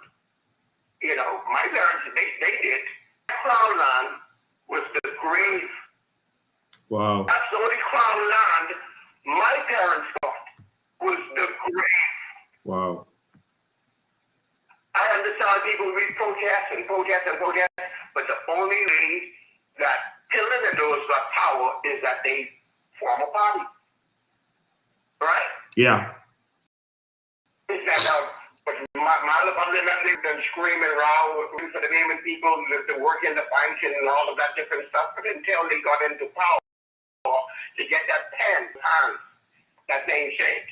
Yeah, there's some people going around saying that you can't be political and that kind of stuff if you want. That is so nonsensical. You got to just come as Bahamians. Everyone in a political party, I would think, is a Bahamian. I don't understand what you're saying. Everyone is a Bahamian, and there's nothing wrong with a political party fighting for a cause. I mean, Pillin and those fought for our civil rights. They fought women to vote, etc. You didn't say, all right, don't come as a party, just come as Bahamians. What are you talking about? We are fighting for all Bahamians to benefit from our knowledge. We're fighting for Bahamians to be put first in this country. And if we have to come together as a political party, then that's what we have to do. They only respond to political threats. But caller, I gotta run, all right? We did over 3 hours today. Yes, okay, Mr. President, have a great evening. You too, man. Thank you. So, ladies and gentlemen, fund the movement, support the movement. But a lot of people tell us to keep going, but all political parties need funding. Even the great Democrats and Republicans, they are raising money constantly because that's what it takes to get this done. We want in every Friday at 10 a.m. to change hair. That's on Dove 103.7 in Grand Bahama, and is on Facebook Live, so you can tune into that every single Friday at 10 a.m. And we want you to support the movement. It's going to take support of the movement for this to continue. You can, these links that I'm putting out there now, whatever platform you are on, you can get on these links or go on our website and you can see this is GoFundMe, and that's another link that I put up before where you can directly, if you're in Nassau, you have this link. If you're in in the Bahamas, you can use this link. If you are in the Bahamas or anywhere in the world, you can use this GoFundMe link. So if you're in America, you can't use the first link. You have to use this GoFundMe. But if you're in the Bahamas, you can use that first link. Support the movement, all right? We are doing this.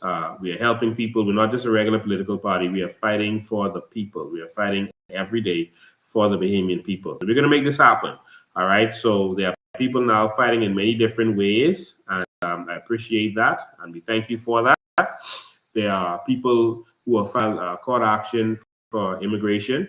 Court actions can take many years. They can take 10, 15 years. So We'll see what happens with that. But in the meantime, what we need to do is get in that house and put the laws into place to save our country. All right. And so while that is in the courts, I can guarantee you, as soon as the COI get in, case no more, because we're going to get in and pass the laws that need to be passed to do what we have to do. It's simple as that. All right. It is that simple. And there's people putting in cases for many things. All I do is get the right government, so we ain't got to be suing them. We just need the right government. So election is coming soon. Whatever they do, we are going to undo. Did you hear me? Whatever, don't have no fear. Whatever they do, we are going to undo legally. All right? And that's what they're afraid of. So don't worry about anything. Just talk to your friends and family. Recruit. This is going to happen if you make this happen. We have to get rid of these people who have been taking advantage of us and living their best lives on us. All right? So we are going to bring the change that you want to see. So thank you. You know what time it is. It's my Sunday evening. It's time for me to get some ice cream. Gentlemen, if you love your children, go take them for ice cream. Whoever you love, go take them for ice cream. I don't drink. I don't do drugs. I got one bad habit. I love some ice cream. So go get some for yourselves. Ladies and gentlemen, we got a lot more to talk about. And so I'm not going to make any announcements yet. All right. But we got a lot more to talk about. We got to save our country.